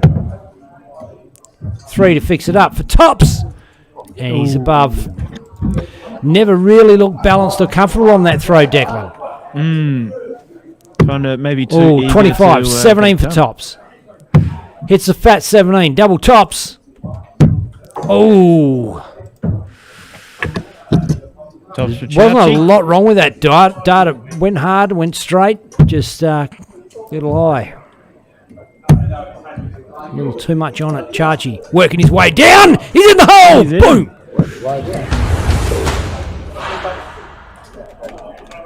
And he's starting to tighten up on his doubles. He was, a little bit ordinary early on in the night. Missed quite a few darts at doubles in those few games, and now he's tightened up. He's getting the wins. No, It's what he needs to do, and he'll want to do it ahead of the knockouts for sure. Yeah, absolutely. Got to keep your Chachi tight. Let's have a look at the results, Deck. Joshua O'Donoghue sitting top there at Group A. Bob Turner, Colin Kerr in the next two positions. Group B, Vinay Cooper, Wayne Egan and Garode Carmody sitting there in the top three. Group C, Dion Wyatt, Leon Andrew, Bevan Egan in the top three there. Group D, Lindsay Haji Ali still sitting in top. Chris Patterson is on a 79. Joe Comito is on a 73. Swear Joe was significantly higher than that. Maybe had a bit of a rough one, but still undefeated. Group E, Chachi, Platty, and Rod. Well, Chachi and Platty are there in the top two. The next four really are close, but it is Rod D'Amizo at the moment. Group F, Tom Wiley, Rick Jenkins, and Anton Sock in the top three there. The next three all a win down rather. And Group G, Liam Marlowe, Clint Austin, Damien Stack, all pretty convincingly in the top three there. And, I thought they'd started. We're jumping straight on it. We're not far away from a start. And there's Platty.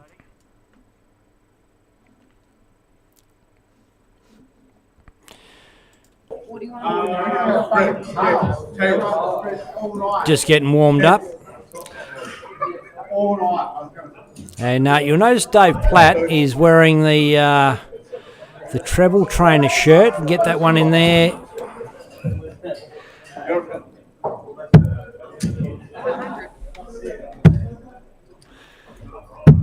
Babyface. Somehow I've flipped me shots around here. Speaking of treble trainer.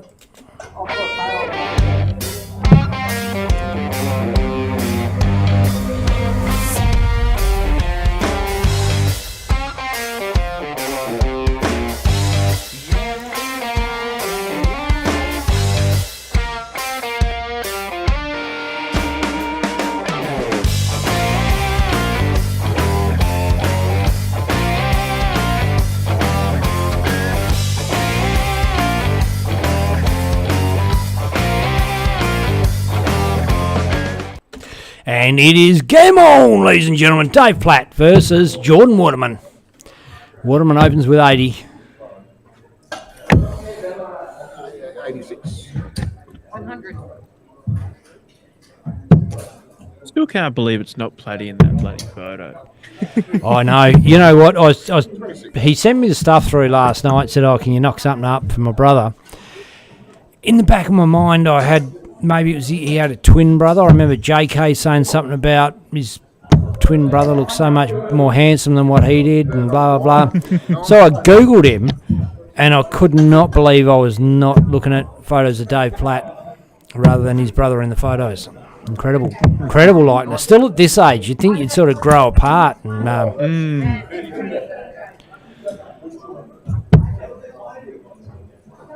It's an interesting thing, Ben, twins, identical twins at that.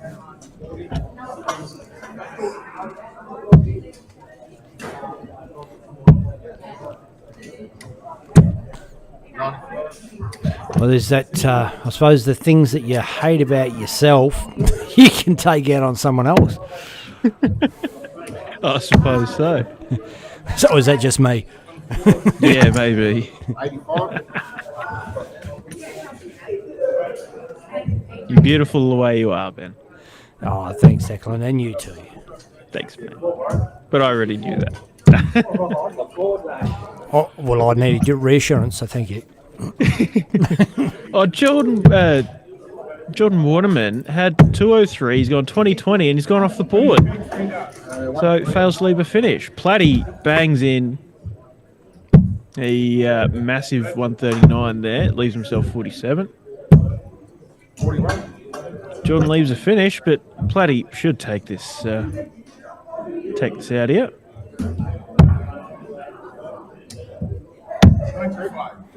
Boom.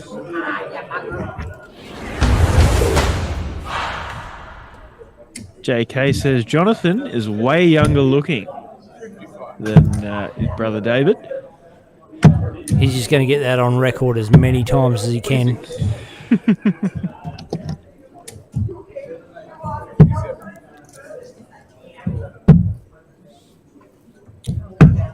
60. They could have a cool party trick. Be like, I'm gonna step into this cupboard, come out 10 years younger, and then out comes What? Jonathan. Yeah.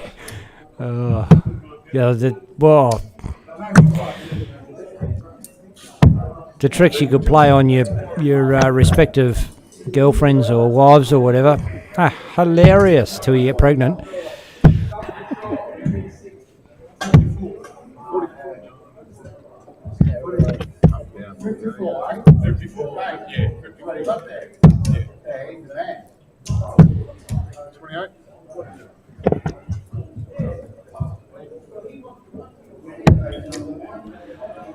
Oh, look out. G'day, Andrew Fletcher. Good to see you, mate. Hope you're well.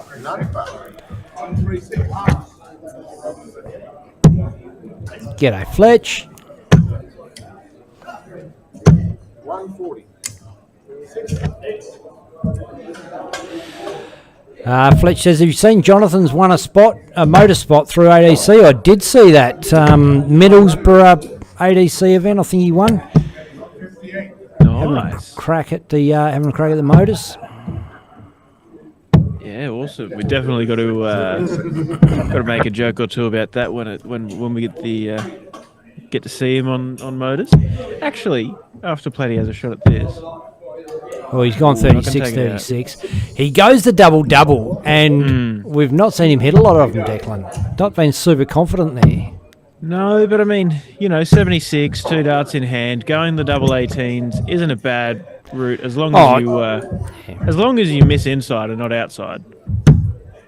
And your opponent back on 164 at the time, but he's put those two on the top wire, giving Waterman a cracking chance at 106 here. Still in it. Not now.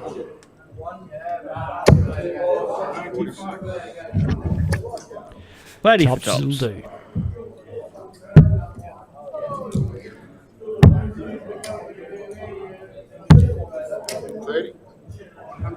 Wow. It's your day, Jordan Waterman. Boom! I think it's in. What the fucking fuck? What? That was in. The first one was in, right? Yeah. Nowhere. Bloody hell, it's the last league decider. But what I was going to say is, it's kind of disappointing what Modus have gone and done. It used to be free on YouTube. It was fantastic. You just jump on, have a watch. And then during the Global Championship, they started a partnership with Pluto TV, I think it is over there. And it was still on YouTube, but you could also watch on Pluto. And now, it's come out New Year, and it's only Pluto TV, and nobody else can watch it in countries that don't have that. And then they got the highlights on YouTube. But I think there's something about it being on Facebook, but I don't know, YouTube's better. Yeah, well, the Pluto, even if you can get Pluto over here, which a lot of people can, it's geo-locked and we can't access it over here, apparently. If you got to bugger around with VPNs and that, it's not ideal, is it? Not really.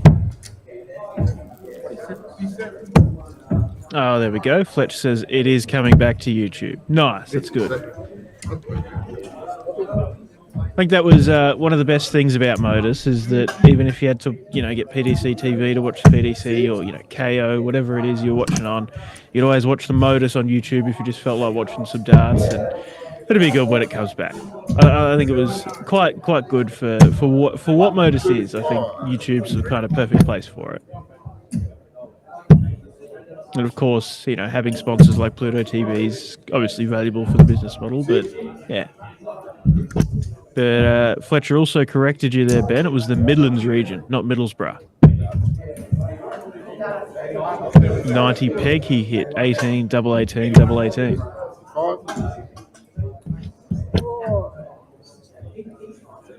Pretty damn good darts. Back in a sec, mate. 26. Guess it's no question that being pretty good at darts goes in the family.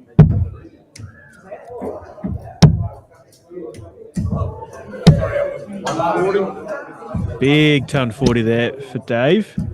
Leaves himself 50. Jordan.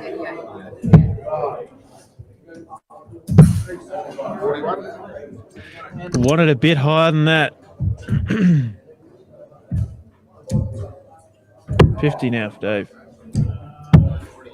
Oh, he went straight for the bullseye, the cheeky bastard. Oh, misses the double four. Oh, 13 for tops. 17 for 36. 13 for tops. Oh, Jordan. Nothing like a bit of self-flagellation. Double two. Double one.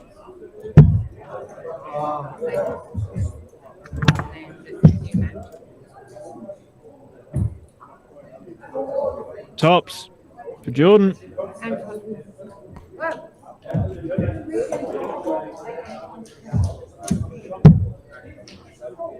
Double 10. Oh, Jordan. Tactical bust, perhaps? Yep, that was the go.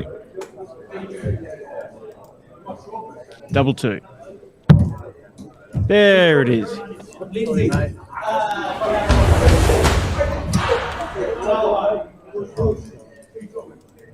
And Fletcher's just sent us through a picture of after he won, and yeah, there's a lot of similarities. I see Jonathan does have a piercing in the ear. You can tell them apart by that, but see what JK's saying about the. Might be a bit hard to try and show. Yeah. Oh no, got that. Yeah, no, that's pretty good. Oh, that does look like Flatty. His Jonathan's a little more Jim Owen than Dave Platt, I would say. No, we've got the glare on it there. Get the angle going a bit, but angle one way or another. No, angle. I'm trying to angle. Oh yeah. Oh no, it worked for a minute. It's just yeah. I think it's focusing on me. Yeah, no, it's anyway. Yeah, all right. You got the gist. They look similar. Oh, now it's buggered up my shot. Hang on.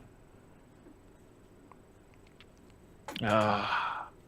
No, it's coming back. It's coming back, mate. Okay. Coming back.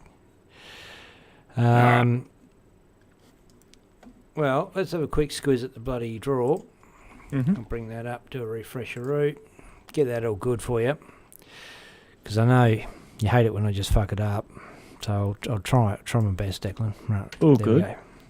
Sweet. So top threes again. We got Bob Turner, Joshua Donahue, and Colin Kerr. Getting towards the pointy end of that one. Still a few games to go though. Vinay Cooper, Wayne Egan, and Garode Carmody on Group B. They are all done. So that is your top three going through, I think. I'm guessing. Group C, still a few games to go there. Dion White, Leon Andrew, and Bevan Egan leading the pack at the moment. Group D, still a lot of games to go there as well. Lindsay Hadji, Chris Patterson, Joe Comito, still the top three there.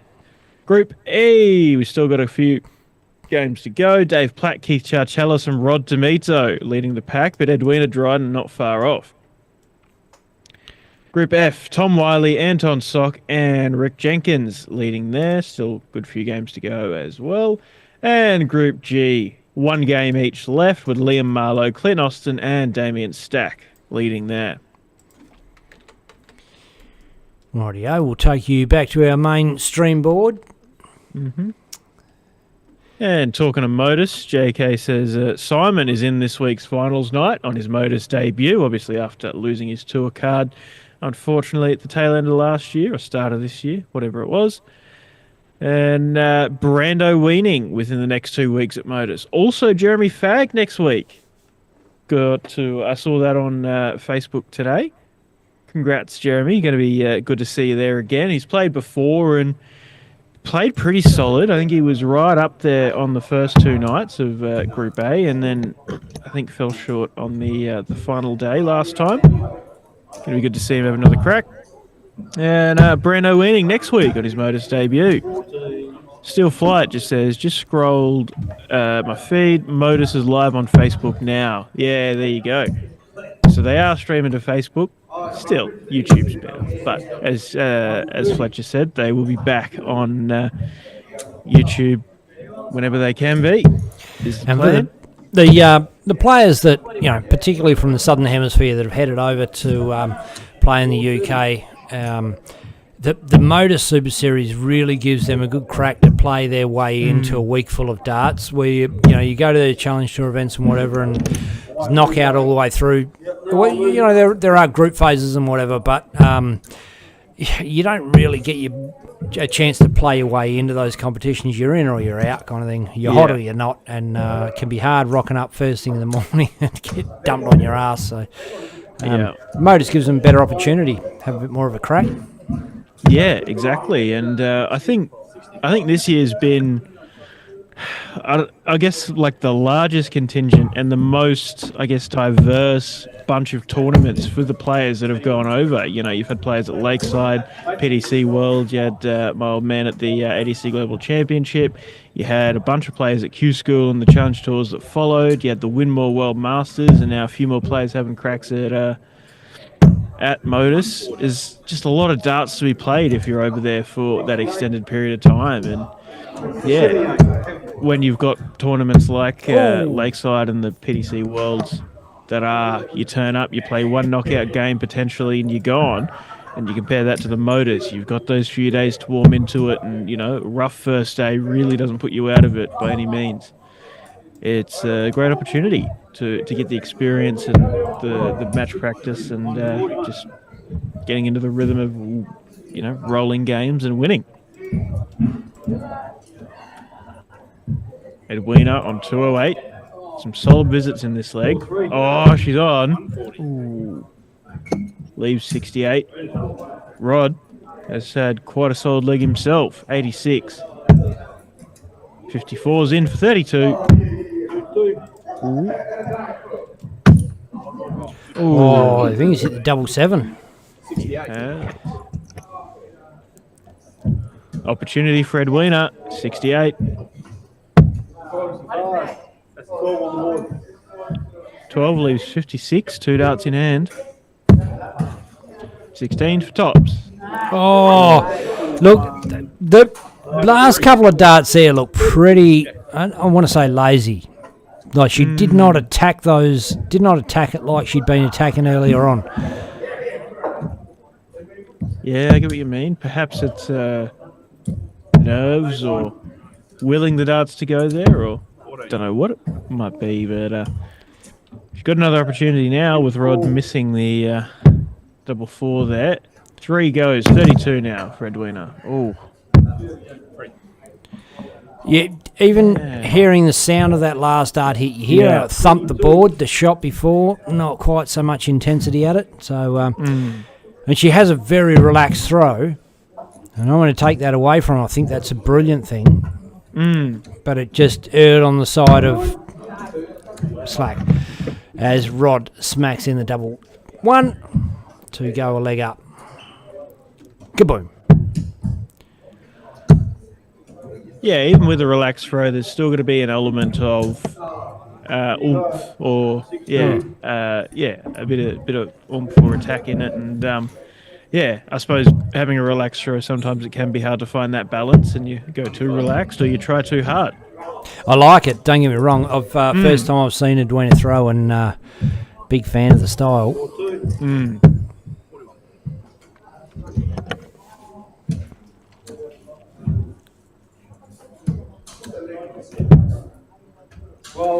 And you hear, other people comment on players with that really rhythmic throw, and they say, "Oh, need to take more time, need to do this, need to do that." What they really need to do is just play their way into a game, and once they get them going, they're absolutely unstoppable. You can see that, and she's just trying to get it going, trying to get that line on the 60s. Yeah, and that's, I suppose, one of the hard things about this comp, though, is you don't really have that time to play your way into a game. And we saw her successfully do it in the game against Platy, but it just hasn't quite come together like that in some of the other games. Yeah, first to two, man, it's brutal.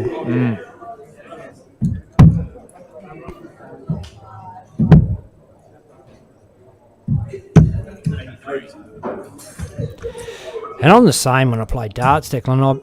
I've literally just finished a game, start another one, and it looks like I need to warm up again. How the fuck is that? Like, I've just literally finished a game of fucking darts, mate. Do you know what I mean? Yeah, how could you need another warm up? I guess it's a mentality, a muscle memory thing. Like your mind's in the mindset that you've just finished the game and you relax a bit, and getting yourself back into that state with a here bit she of goes. rest, maybe it's a bit harder. 1:30 now for Rod.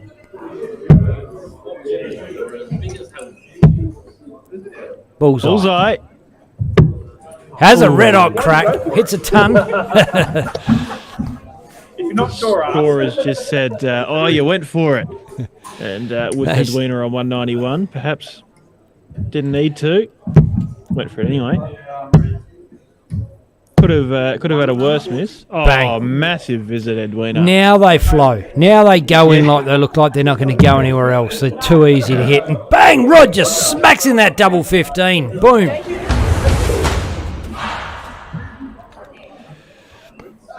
And I suppose you could say it all came together a little too late for Edwina. And I remember I was almost going to say that in the Dave Platt game, but he missed, because in the second leg, it really came together in the end of it against Platty. And it was just a missed start at double from Dave that gave the opportunity to get that leg, and she did. And perhaps it would have been the same there if Rod didn't take out that double 15. Just having a quick squiz at the comments there, Declan. JK said, Simon's on this week final night. Brando within the next 2 weeks' Modus. Steel Flight says, scrolled my feed. Modus live on Facebook right now. I know we've covered this before, Dart fans, but sometimes people have just jumped in, so we like to go over it again. Sometimes I have Alzheimer's and I forget what the fuck's happened, so we'd say it again. Ricky Pickett Jr.'s jumped in. G'day, butt up. Nate 180 Simpson's watching, and we're just about to go back live. Looks like we've got another game warming up in front of us.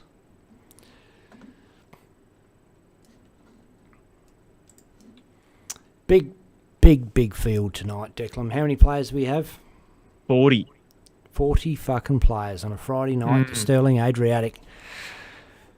Great stuff for Dosh. Just from looking quickly at the stats list, 22 of them are above a 60 average. Wow. That's a good standard. Top of that table being Lindsay Haji Ali with an 85.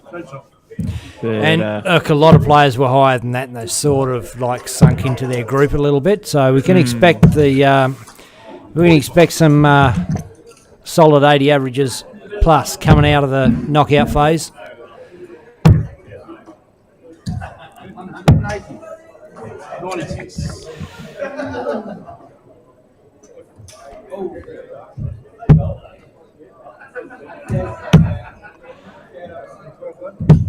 Oh, Jordan was on for a 180. Not quite.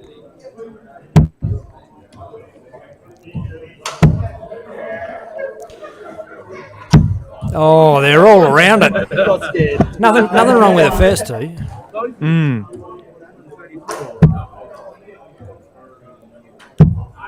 I mean, you can't complain with 1020 plus visits, but 180 would be nice.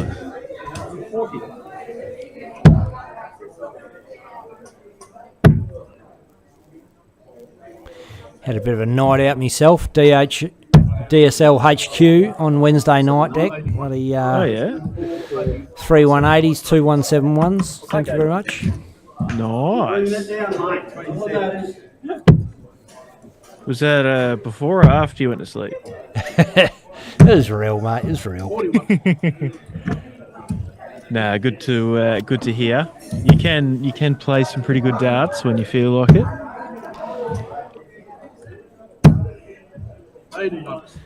It's more about when the dart gods feel like it to me. I feel like it all the time.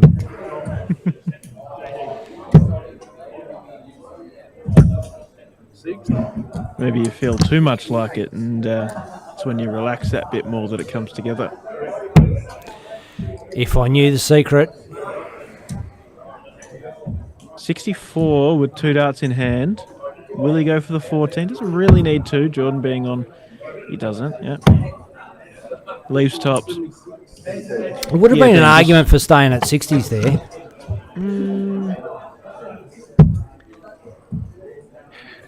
I can see the 8 and 16, no problem at all. But you got a big fat one. Hit another big fat one. Set yourself up. Single dart double. He's got it anyway. But I don't know. I don't like double 2, but I guess again it comes down to whatever they're comfortable with.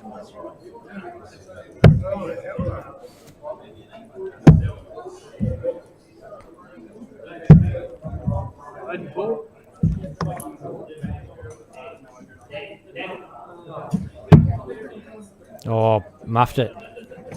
Waterman, 44. 12 for 32.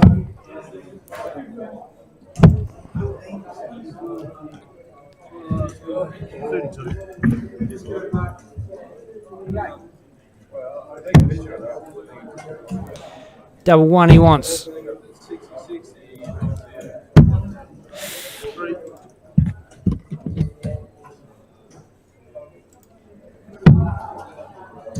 Boom.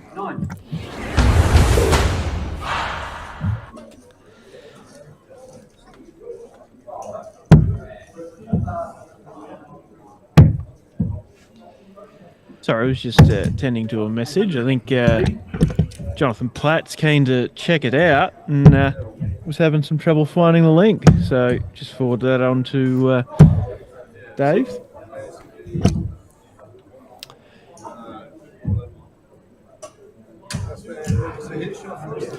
Jordan Waterman only had 1 win tonight. He'd be keen to get another one under his belt. He's 1 leg away from it. And Josh also with only 1 apiece, or 1 win for the night so far. 1 from 4. 3 points splitting them in the averages for the night. I think Josh has probably looked like the better player tonight, in spite of that. But that's the way it goes sometimes, I guess, when you can play well and you're not quite getting the games done, or maybe you have some games that you're playing reasonably well, and some others where it's just not coming together.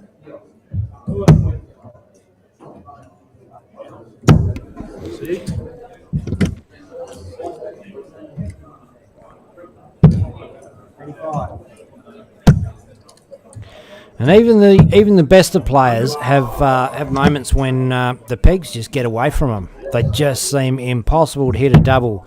And once it's done, next leg both players can hit trebles like there's no tomorrow. It's just one of those things. Sometimes you get caught up in a leg and just seems impossible to finish.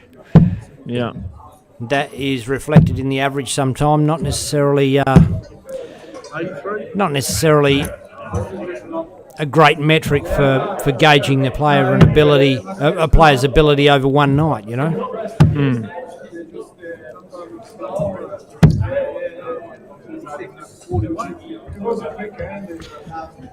Going the bull route, are we, Declan?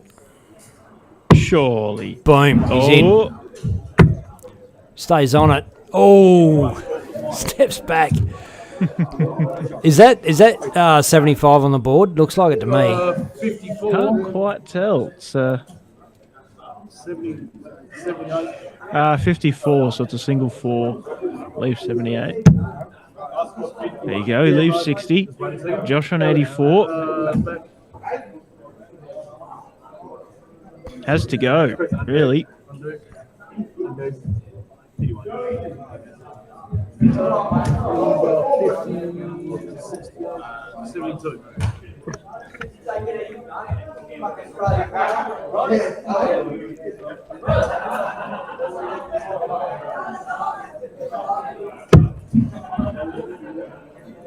$63 for the bullseye.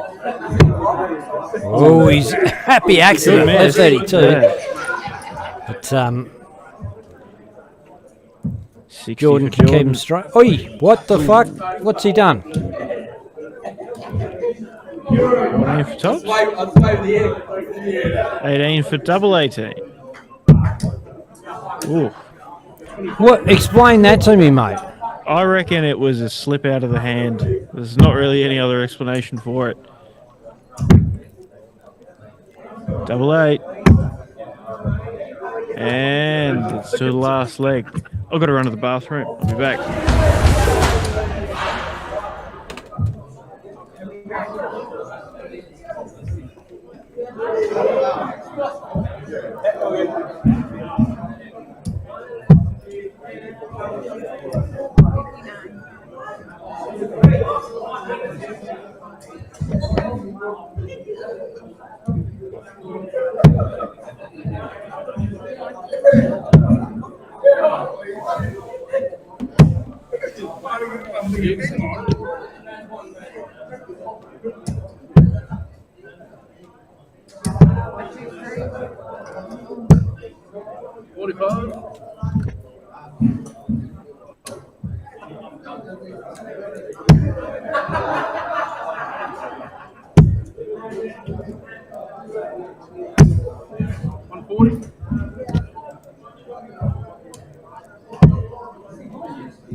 Yeah, whatever. Fuck yeah.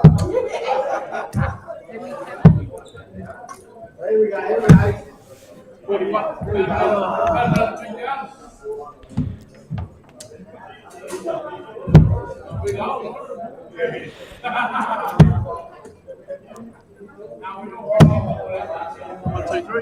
Oh, 1, 2, 3 there for Josh. Really stamps his authority on this game. It's 1-1. Doesn't matter what you say. This is the decider.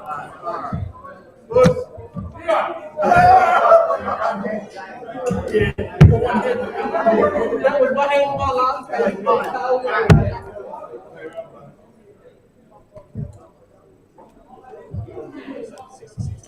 Come on.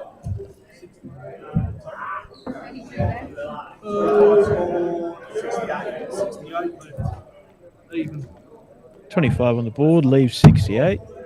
Oh, and a 1.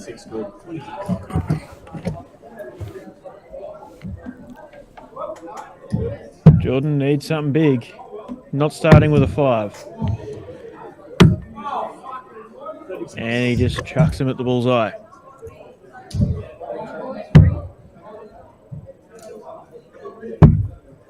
18, double 16. Ooh.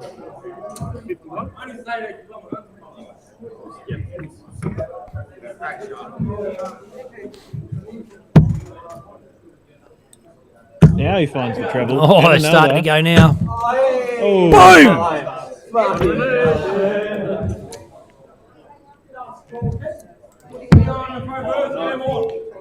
Double 8 that was. Oh no, double 11 he hits.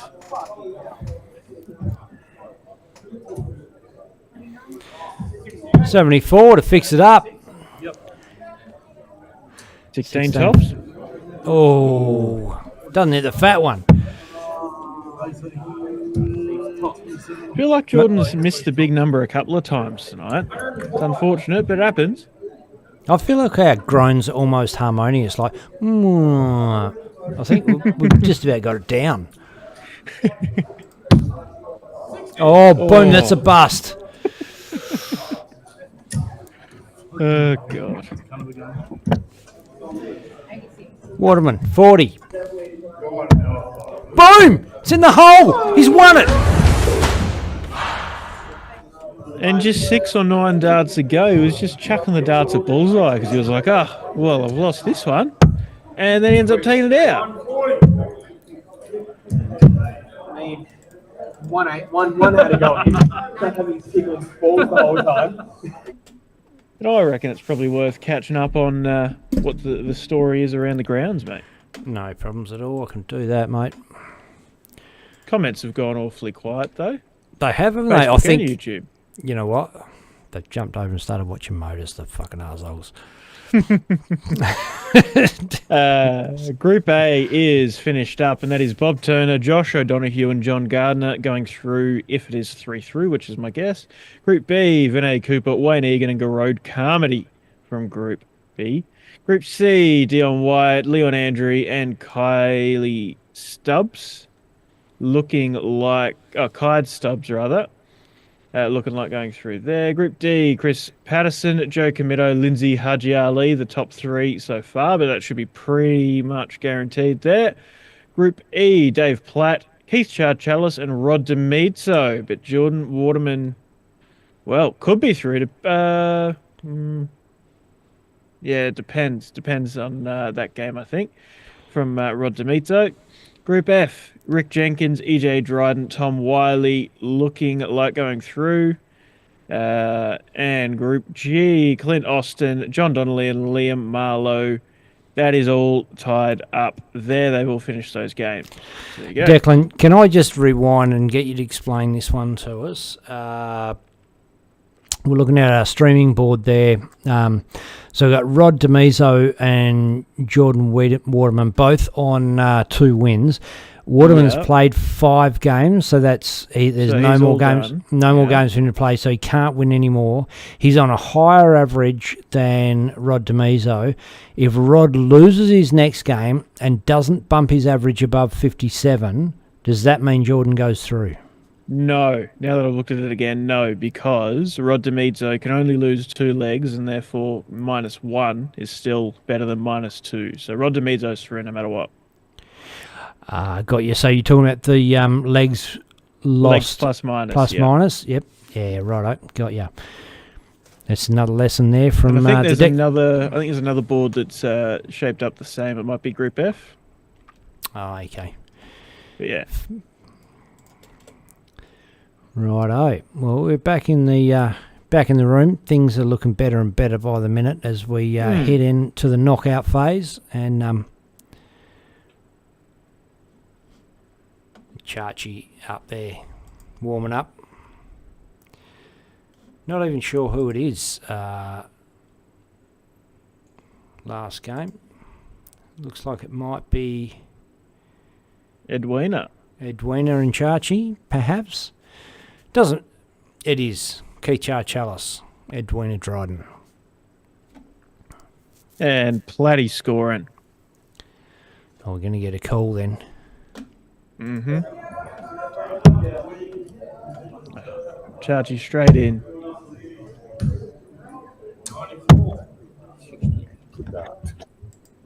Did not quite make the most of that first start though. Edwin is starting on the 19s. Maybe getting a little tired. Something that can happen at this point in the evening. Oh. Ooh. It is 10 past 10 local time.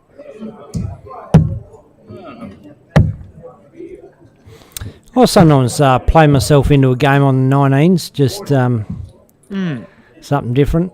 Once I'm hitting, then go up to the 20s. Yeah. It's I think it's something I see more commonly with players that are a bit drained or a bit tired, or just hitting a flat point. And most players have to throw upwards at the 20s. We can kind of throw downwards towards the 19s a bit more, I suppose. And so it's a bit easier or a bit more relaxed to throw at the 19s and warm yourself into it. Yeah.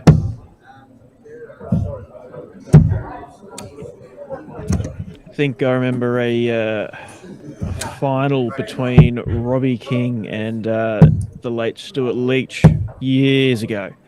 And it was a zone open, and it was some ridiculous time of night, and been playing darts for 12 hours, and these two are quality darts players, and yeah, they were both playing on the 19s just because of how drained they were from the big day, and yeah, right. Still had a top quality affair.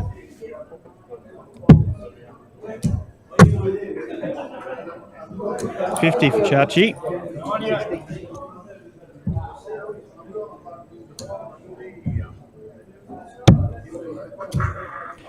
Oh, he's at 8. 10 32. 32.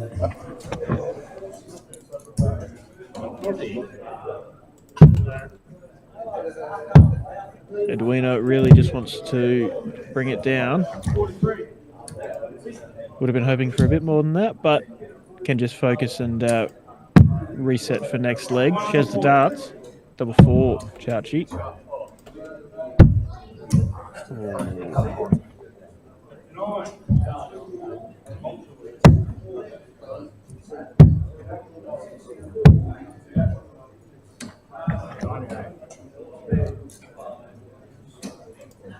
Double 4. Boom. There it is. Chachi's doubling starting to feel a bit more like it did earlier in the night. But a solid start from Edwina to kick off.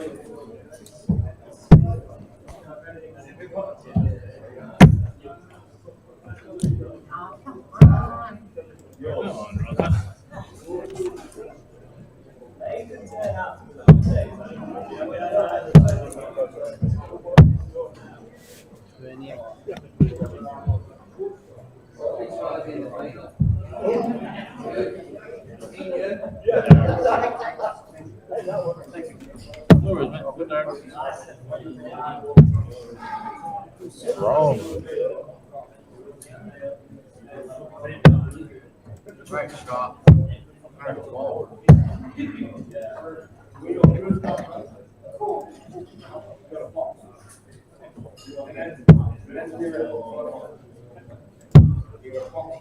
Both gone off the boil a little bit in this leg.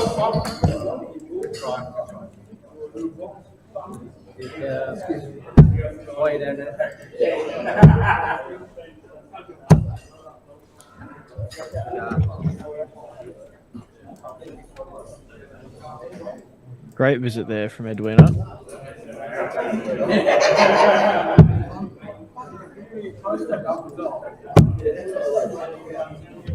Solid from Chachi as well.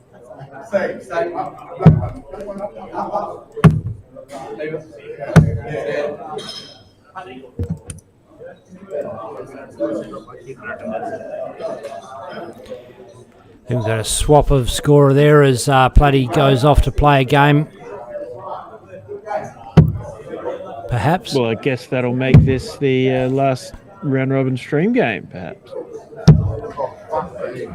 Or maybe he's just having a break before the next game, I'm not sure. Yeah, I guess we'll find out. Good of Tom Wiley to go up there, though. He's not on this board. A few real contributors there at the Sterling Adriatic Friday night darts. Tom Wiley, one of them. As Chachi bangs in 3 treble 19s for a 171 to leave himself 94. What a massive hit. And that is a real kick between the legs for Edwina Dryden. But puts in a solid 57 and brings her to 1 point behind him. Oh, He's bullseye, 12:32. It's on. Oh, What was going to hit the ball?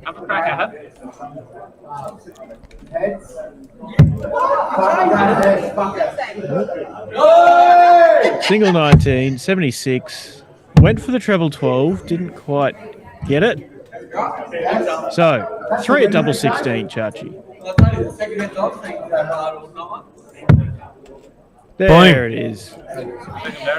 Didn't make as hard work of it as he had earlier on.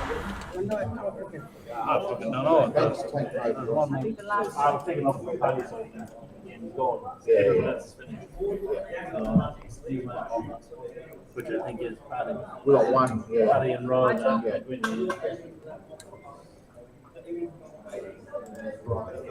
And look, an unlucky night for Edwina. Had some really, really good patches and really just unlucky not to get more wins than she did, only picking up the one. Well, look, I think it doesn't matter. Ladies darts all over faces the same problem. There's not a lot of competition and not a lot to for these ladies to take themselves to the next level. This is the way to do it. Go and play the blokes. Go and play blokes that are good blokes, and then good players, and you'll rise to that level. And a real credit to all the ladies that are doing that, taking it on. There's a bit of incentive there. I think if you win your way off your board on the night, you get free entry the next week. I know that was a go last year. I don't know if it's still this year, but it's a great incentive. And a few chicks are regulars on a Friday night deck. Yeah, for sure. Well, in this field of 40 tonight, we've got a couple of regular ladies, Julie Lewis and Ros Watkins. I'm just making sure I haven't missed anyone. Evelyn Cocky every now and again jumps in. She's not there tonight. And Edwina has also been a bit of a regular, in the past few weeks, as we've seen Lindsay and EJ coming along. Edwina's been there as well. Yeah, good to see. So we must be getting towards the business end of the deal here on the on these round robin looking boards. like that.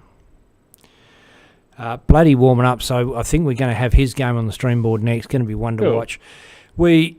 Look, as always, we say this every week, but people have just tuned in, so they don't always necessarily know. But this is the round robin phase. So the players all play each other. They're split into groups. We've got 15 amount of groups tonight, all split off in about 6 or whatever on a group, and they play off, and the top 3 off each board go through into a knockout phase. And from then on, you lose, you're out. You win, you're through to the money. Winner picks up $200 guaranteed. Might be a bit more tonight. 40 players in the mix. You never know. But I guess we'll find out. Good field of players. Yeah, absolutely.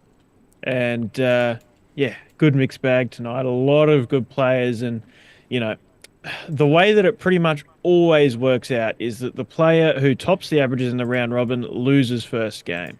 And tonight, that is Lindsay Haji Ali, 10 points higher than second place in Joe Comito.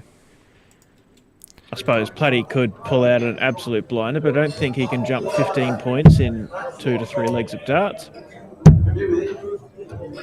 considering the volume of legs played. Well, when we go to the break, we'll bring up the leaderboard and just have a squiz at that, mate. See who's done what. Yeah, sounds like a plan.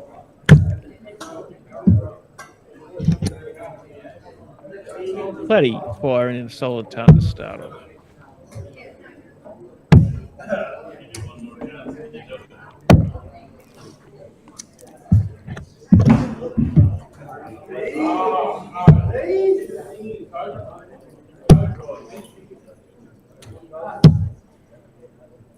And wonder if Jonathan Platt has tuned in yet.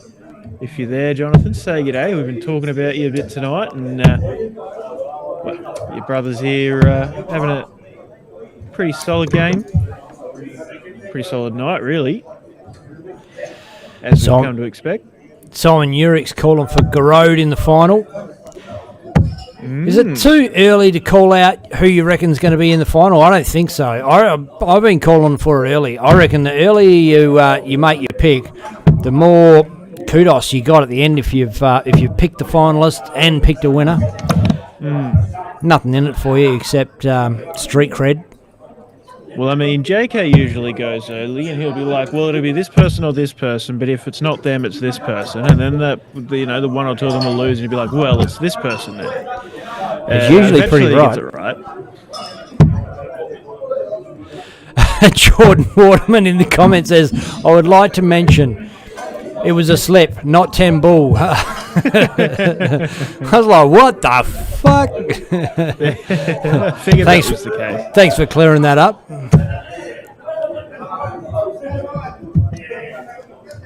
JK says, field of 40, playing on 7 boards, should be 8 boards of 5. I guess in normal circumstances, yes, it could be a matter of not having an 8th board set up at the Adriatic. I know there's been a few changes to the dartboard setup, and maybe it is just 7 on that wall at the moment. But I mean, the way that the system normally works here is it's because the number of players is so variable week on week. It could be 21 or 24 or 27. Great chance for Rod. Great chance here. That's nearly twice tonight. 17 for tops.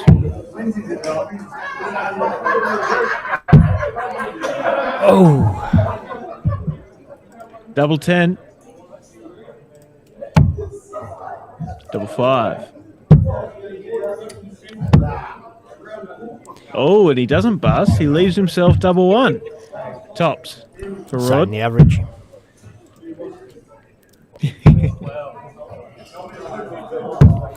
Oh, poor old Rod has blown some great opportunities tonight.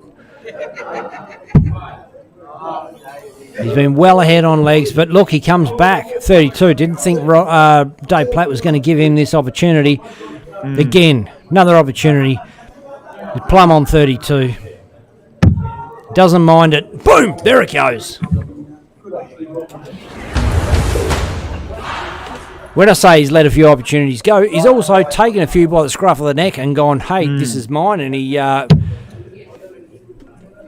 finds himself in a position where, well, you say he can't get in the top 3, Declan, because of the win-loss ratio on legs, but at least he can. Well, no, he can.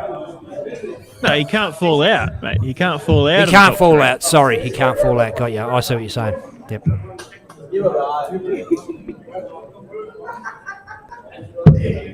But Jonathan Platt is watching. And, well, Dave's now playing decent darts. He must have got the memo. Good to have you on, Jonathan.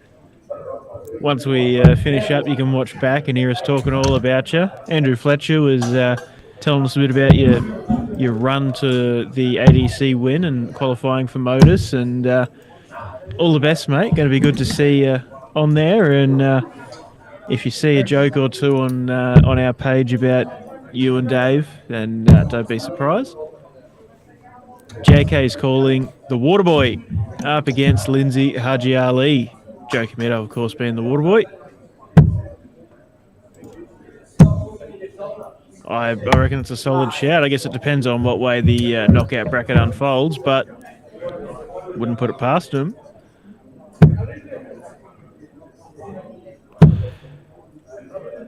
They have come off 1 and 3 on the same round robin pool, though, so it might not work out that way. We'll see. 45 for Platt.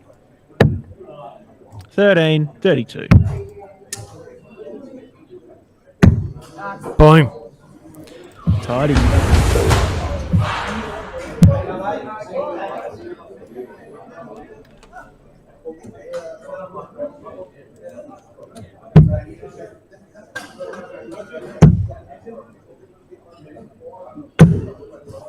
And Jordan Waterman, a bloke we've seen a fair bit of on stream tonight, chucks in 99 stars. Thanks, mate. Says big up the stream. Appreciate it, mate.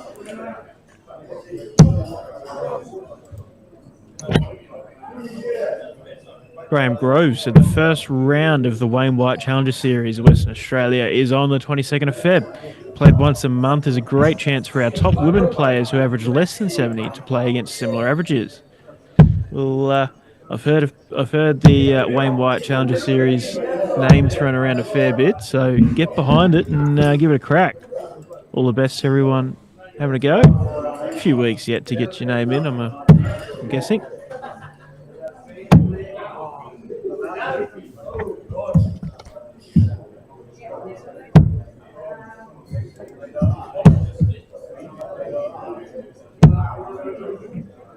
Three straight ones for Dave.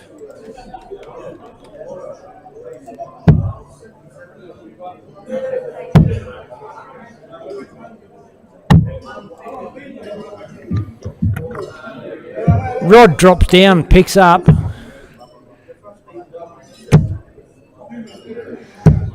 Oh, Platty looks like he's in that mood to absolutely destroy some motherfuckers. And his brother's just giving him a bit. Come on, Dave, are you better than this garbage?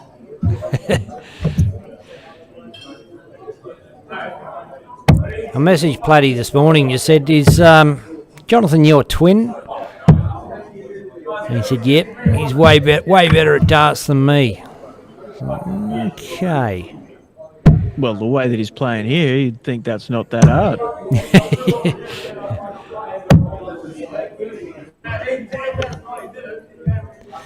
36 Platt, double 18. Boom. High and wide, good sider, get in there. Sneaking up on it, and he's too far inside. Surely, being the good sport he is, Demizo's going to go bull, bull, bull. No, he doesn't. No, Simon Whitlock's here.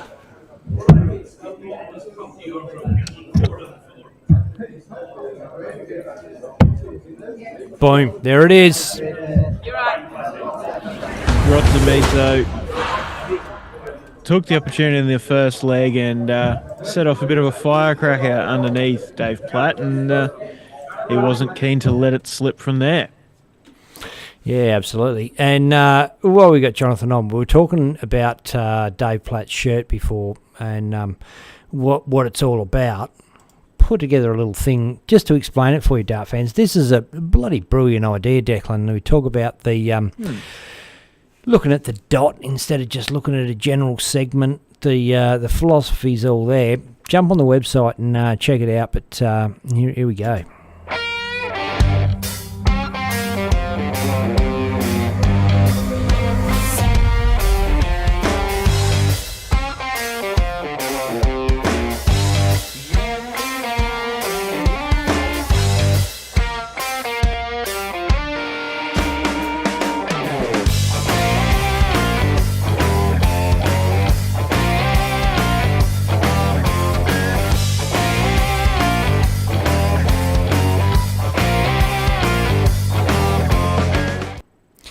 And got to get the answer to that photo. I pinched that one off the website. Is that Dean Winstanley with the treble trainer up there?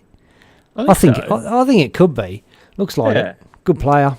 And yeah, look, it's a good idea. We've seen. I don't know if you've seen on Facebook, dudes have got like segments up there with cardboard and seeing where the darts go and where they don't go and all that sort of stuff. And this is a way that, you know, you don't have to keep fucking around with all that shit. This is not going to damage your darts. It's a foam thing. You pin it all up on the board. And I don't know if you saw in the promo there, but they got the segment thing they'll chuck in for free, a £5 bit of gear just to get your 20 segment up there. And what a great idea. Yeah, it gives you the chance, you know, you can practice the treble and doubles, you know, centering around that, you know, that area, and then you've also got the, you know, throwing the straight darts and getting into the 20 segment that way as well. So it gives you the opportunity to practice both of those, and I think there's definitely a lot of merit to the idea that isolating the points you're going for can help you, train the way that you want to look at it, because I guess you don't want to be hitting your darts into the foam all the time, but I think isolating what you're looking at can help you sort of train your mind to approach it that way as well. Yeah, start to actually focus in on a point instead of just a vague area that you're going for. And I think that's, you know, I had a bit of a read through the website, and it was, I think it was a football player was saying, instead of looking at where the posts are, you're picking out a person in the stand there and looking at that dude with the red jumper or the lady with the green hat, and that's what you're aiming for. You start looking at... You remember when you learned to ride a bike, Declan? Whatever you look at, you bloody hit it. You'll ride into it. If your mum's standing over there going, come on, Ben, good on you, you're fucking doing well, you're going to smack into her legs, right? You just got to keep... Your focus has got to be at where you want to hit. And same with darts. And it's not just a general thing. It's got to be at the point. And... look, apparently this thing works, so get on it. It's only £10, 10 quid. Fuck all. Yeah. Absolutely. And Jonathan has confirmed it is Dean Winstanley. And says he appreciates the comments, mate. Well, thank you. Appreciate your support, mate.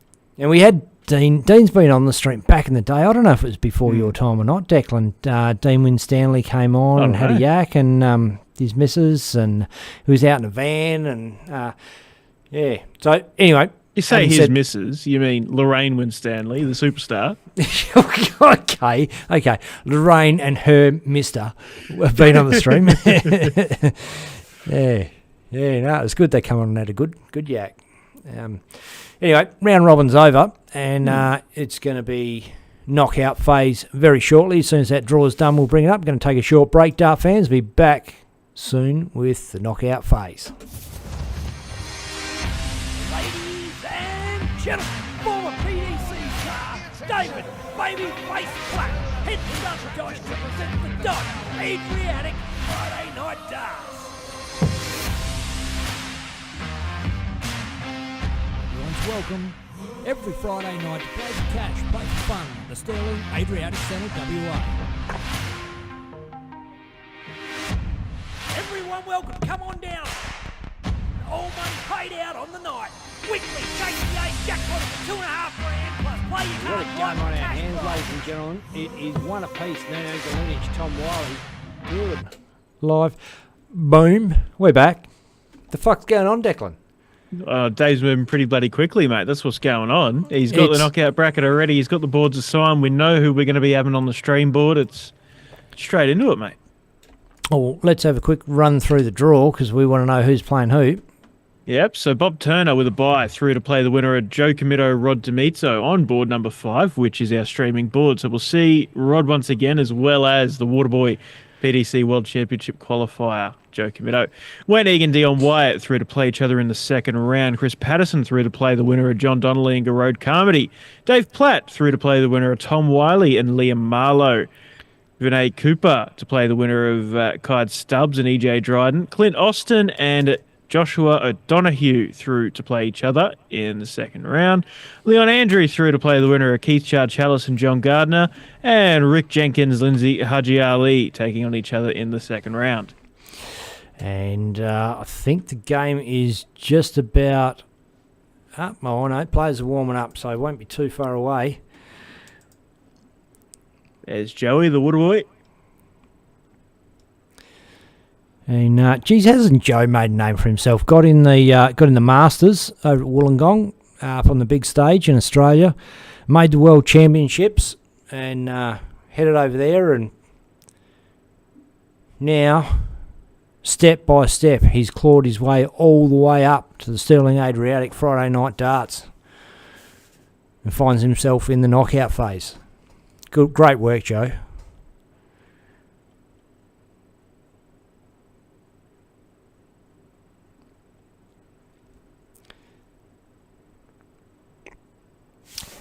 The game has not quite yet been assigned.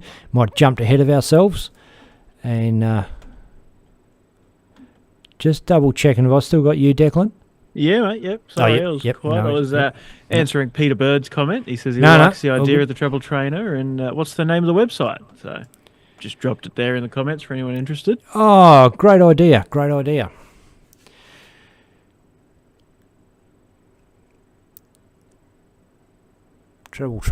Trebletrainer.co.uk.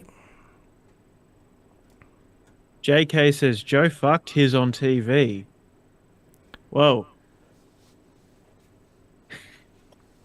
Oh, Joe's fucked because he's on TV. That's what he means. He's not going to Ah, righto. Yeah. Just trying to work out what of his he fucked on TV. Nothing to my knowledge. He wouldn't be plastering if he'd done that.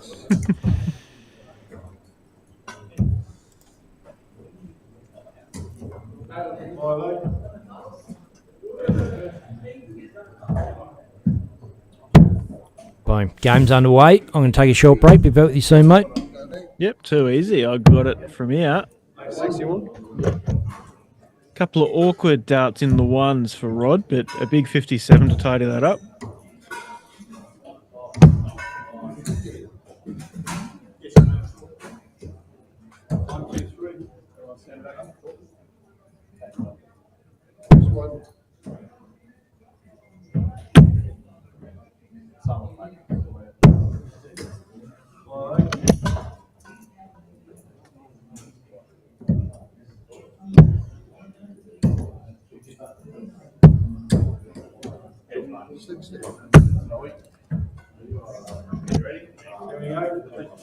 Joe with bangs in a 180. Fantastic darts, and Rod D'Amizo really has some work to do against a player of Joe's caliber.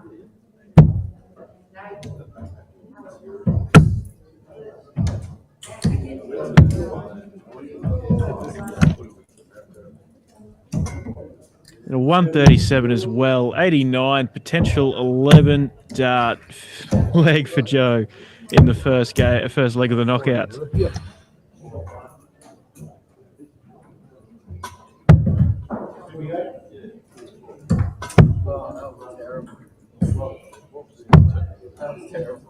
Oh, had 72 darts in hand, hit a 4, left 66, and single 15. 51 is not a bad... 50. 50 is not a bad 2-darter to come back to, but, well, considering the exquisite standard of the first 9 darts, might have expected a little more. Rod cracks the 300 down to 260. 18 for 32, Joe Comito. There you go. Still ends up on a 14 dart leg. And that was a breaker throw, so has the darts now.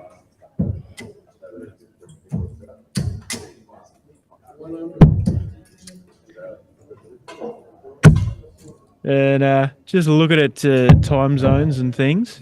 Jonathan, it's like 2:35 in the afternoon, mate, on a Friday. You're knocking off work already, mate. Get back to work. May have had a nudge in that direction from your brother, but the point stands. Joe only opened up with a 59.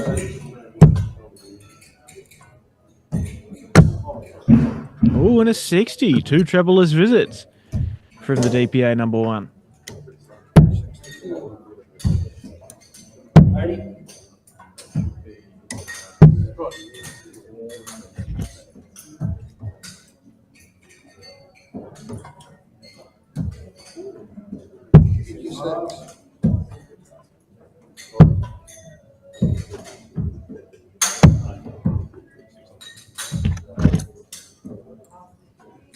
Finds the treble, and he is ahead. He does have the darts, though. Big opportunity for Rod to jump ahead. Not going to happen, though.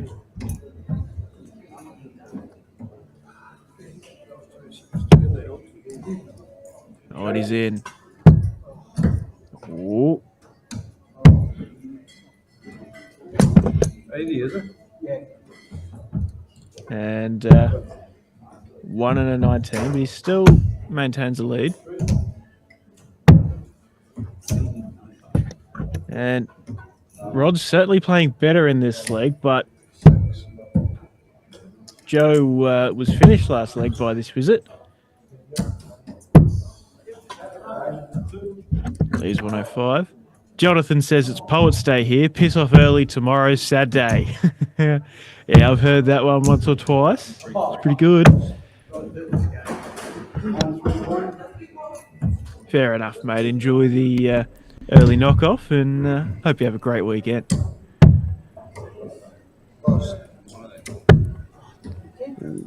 What week are you scheduled in for motors, Jonathan, or is it not quite worked out yet?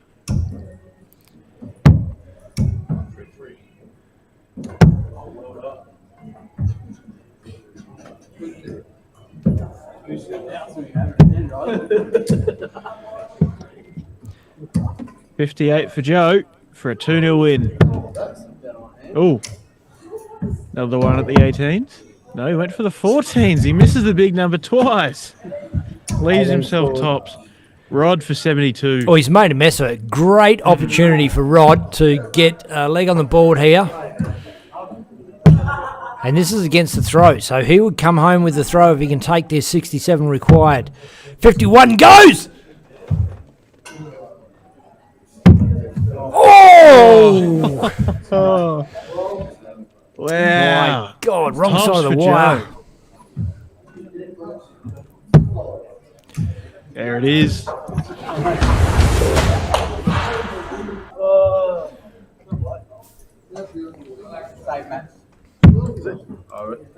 Just like that, Joe Comito is through to the top 16 of the top 16, 321. Yeah, top 16 of the comp.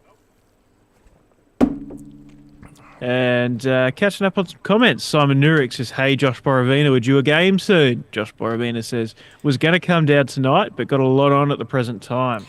That's we haven't seen the Borovinas at Sterling Adriatic Friday nights for a while. Both of them used to rock up, father and son, on the regular on a Friday night, and yeah, young Josh won one, right?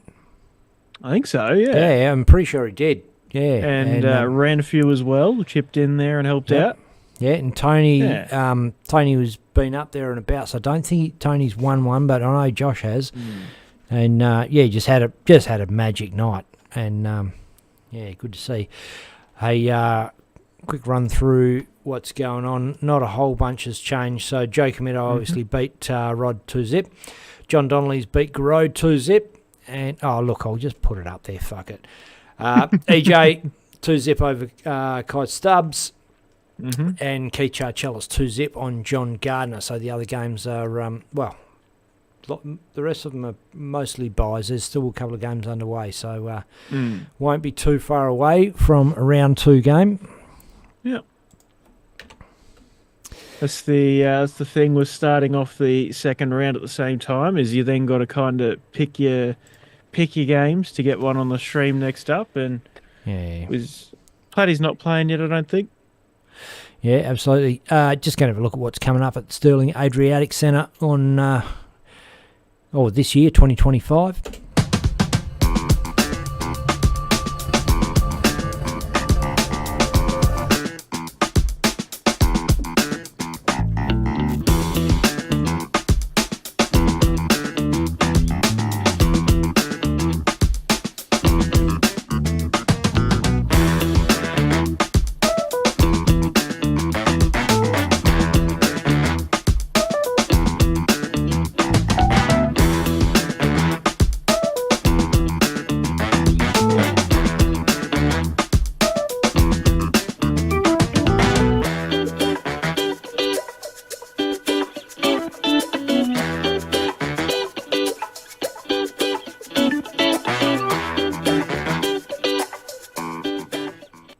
Hey, and while we're on it, Declan, got to give all our sponsors a bit of a shout out. Portway Painting.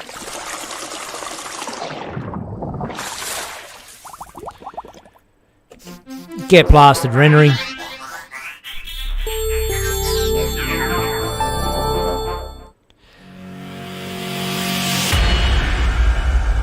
Big Leon Butt from Lynx Property Group.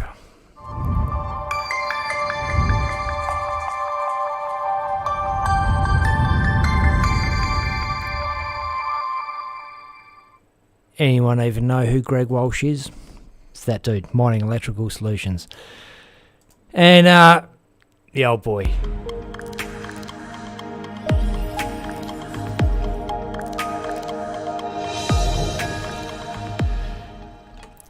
Bailey Carpentry Services. Seen James Bailey play a fair bit over in England last few months. Bit going on there.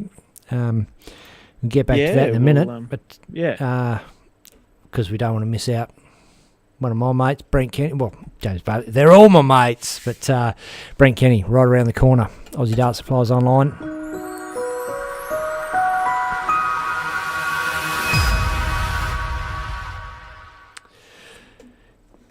Boom, going back, Declan. Old boy, what's he been up to? Yeah, well, so the PDC Winmore World Masters is going on, but the qualifying stage was a couple of days ago now, and we had the old boy, Brandon Weaning, Jeremy Fagg. Yeah, they were the three Aussies. And then Hopes and Wayne McRae. And the old boy drew Hopes, didn't he? And arguably should have won that game against Hopes, but did beat Darius Lebanowskis. And I think that's a big scalp.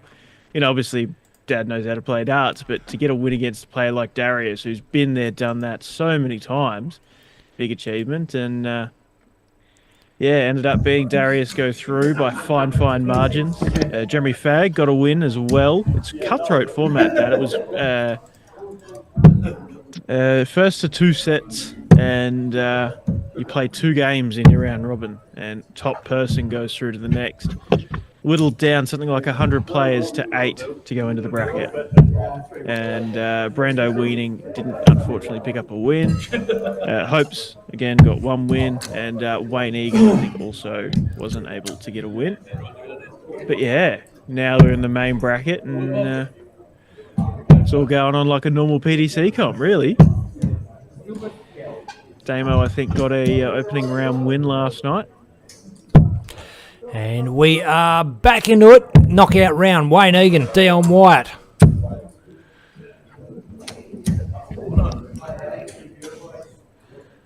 Should be a solid game. I don't know if I've seen Wayne Egan before. Plays for Swan Districts, Western Australia. He has been down to Sterling Adriatic Dosh darts on a Friday night once before. Maybe a couple of times.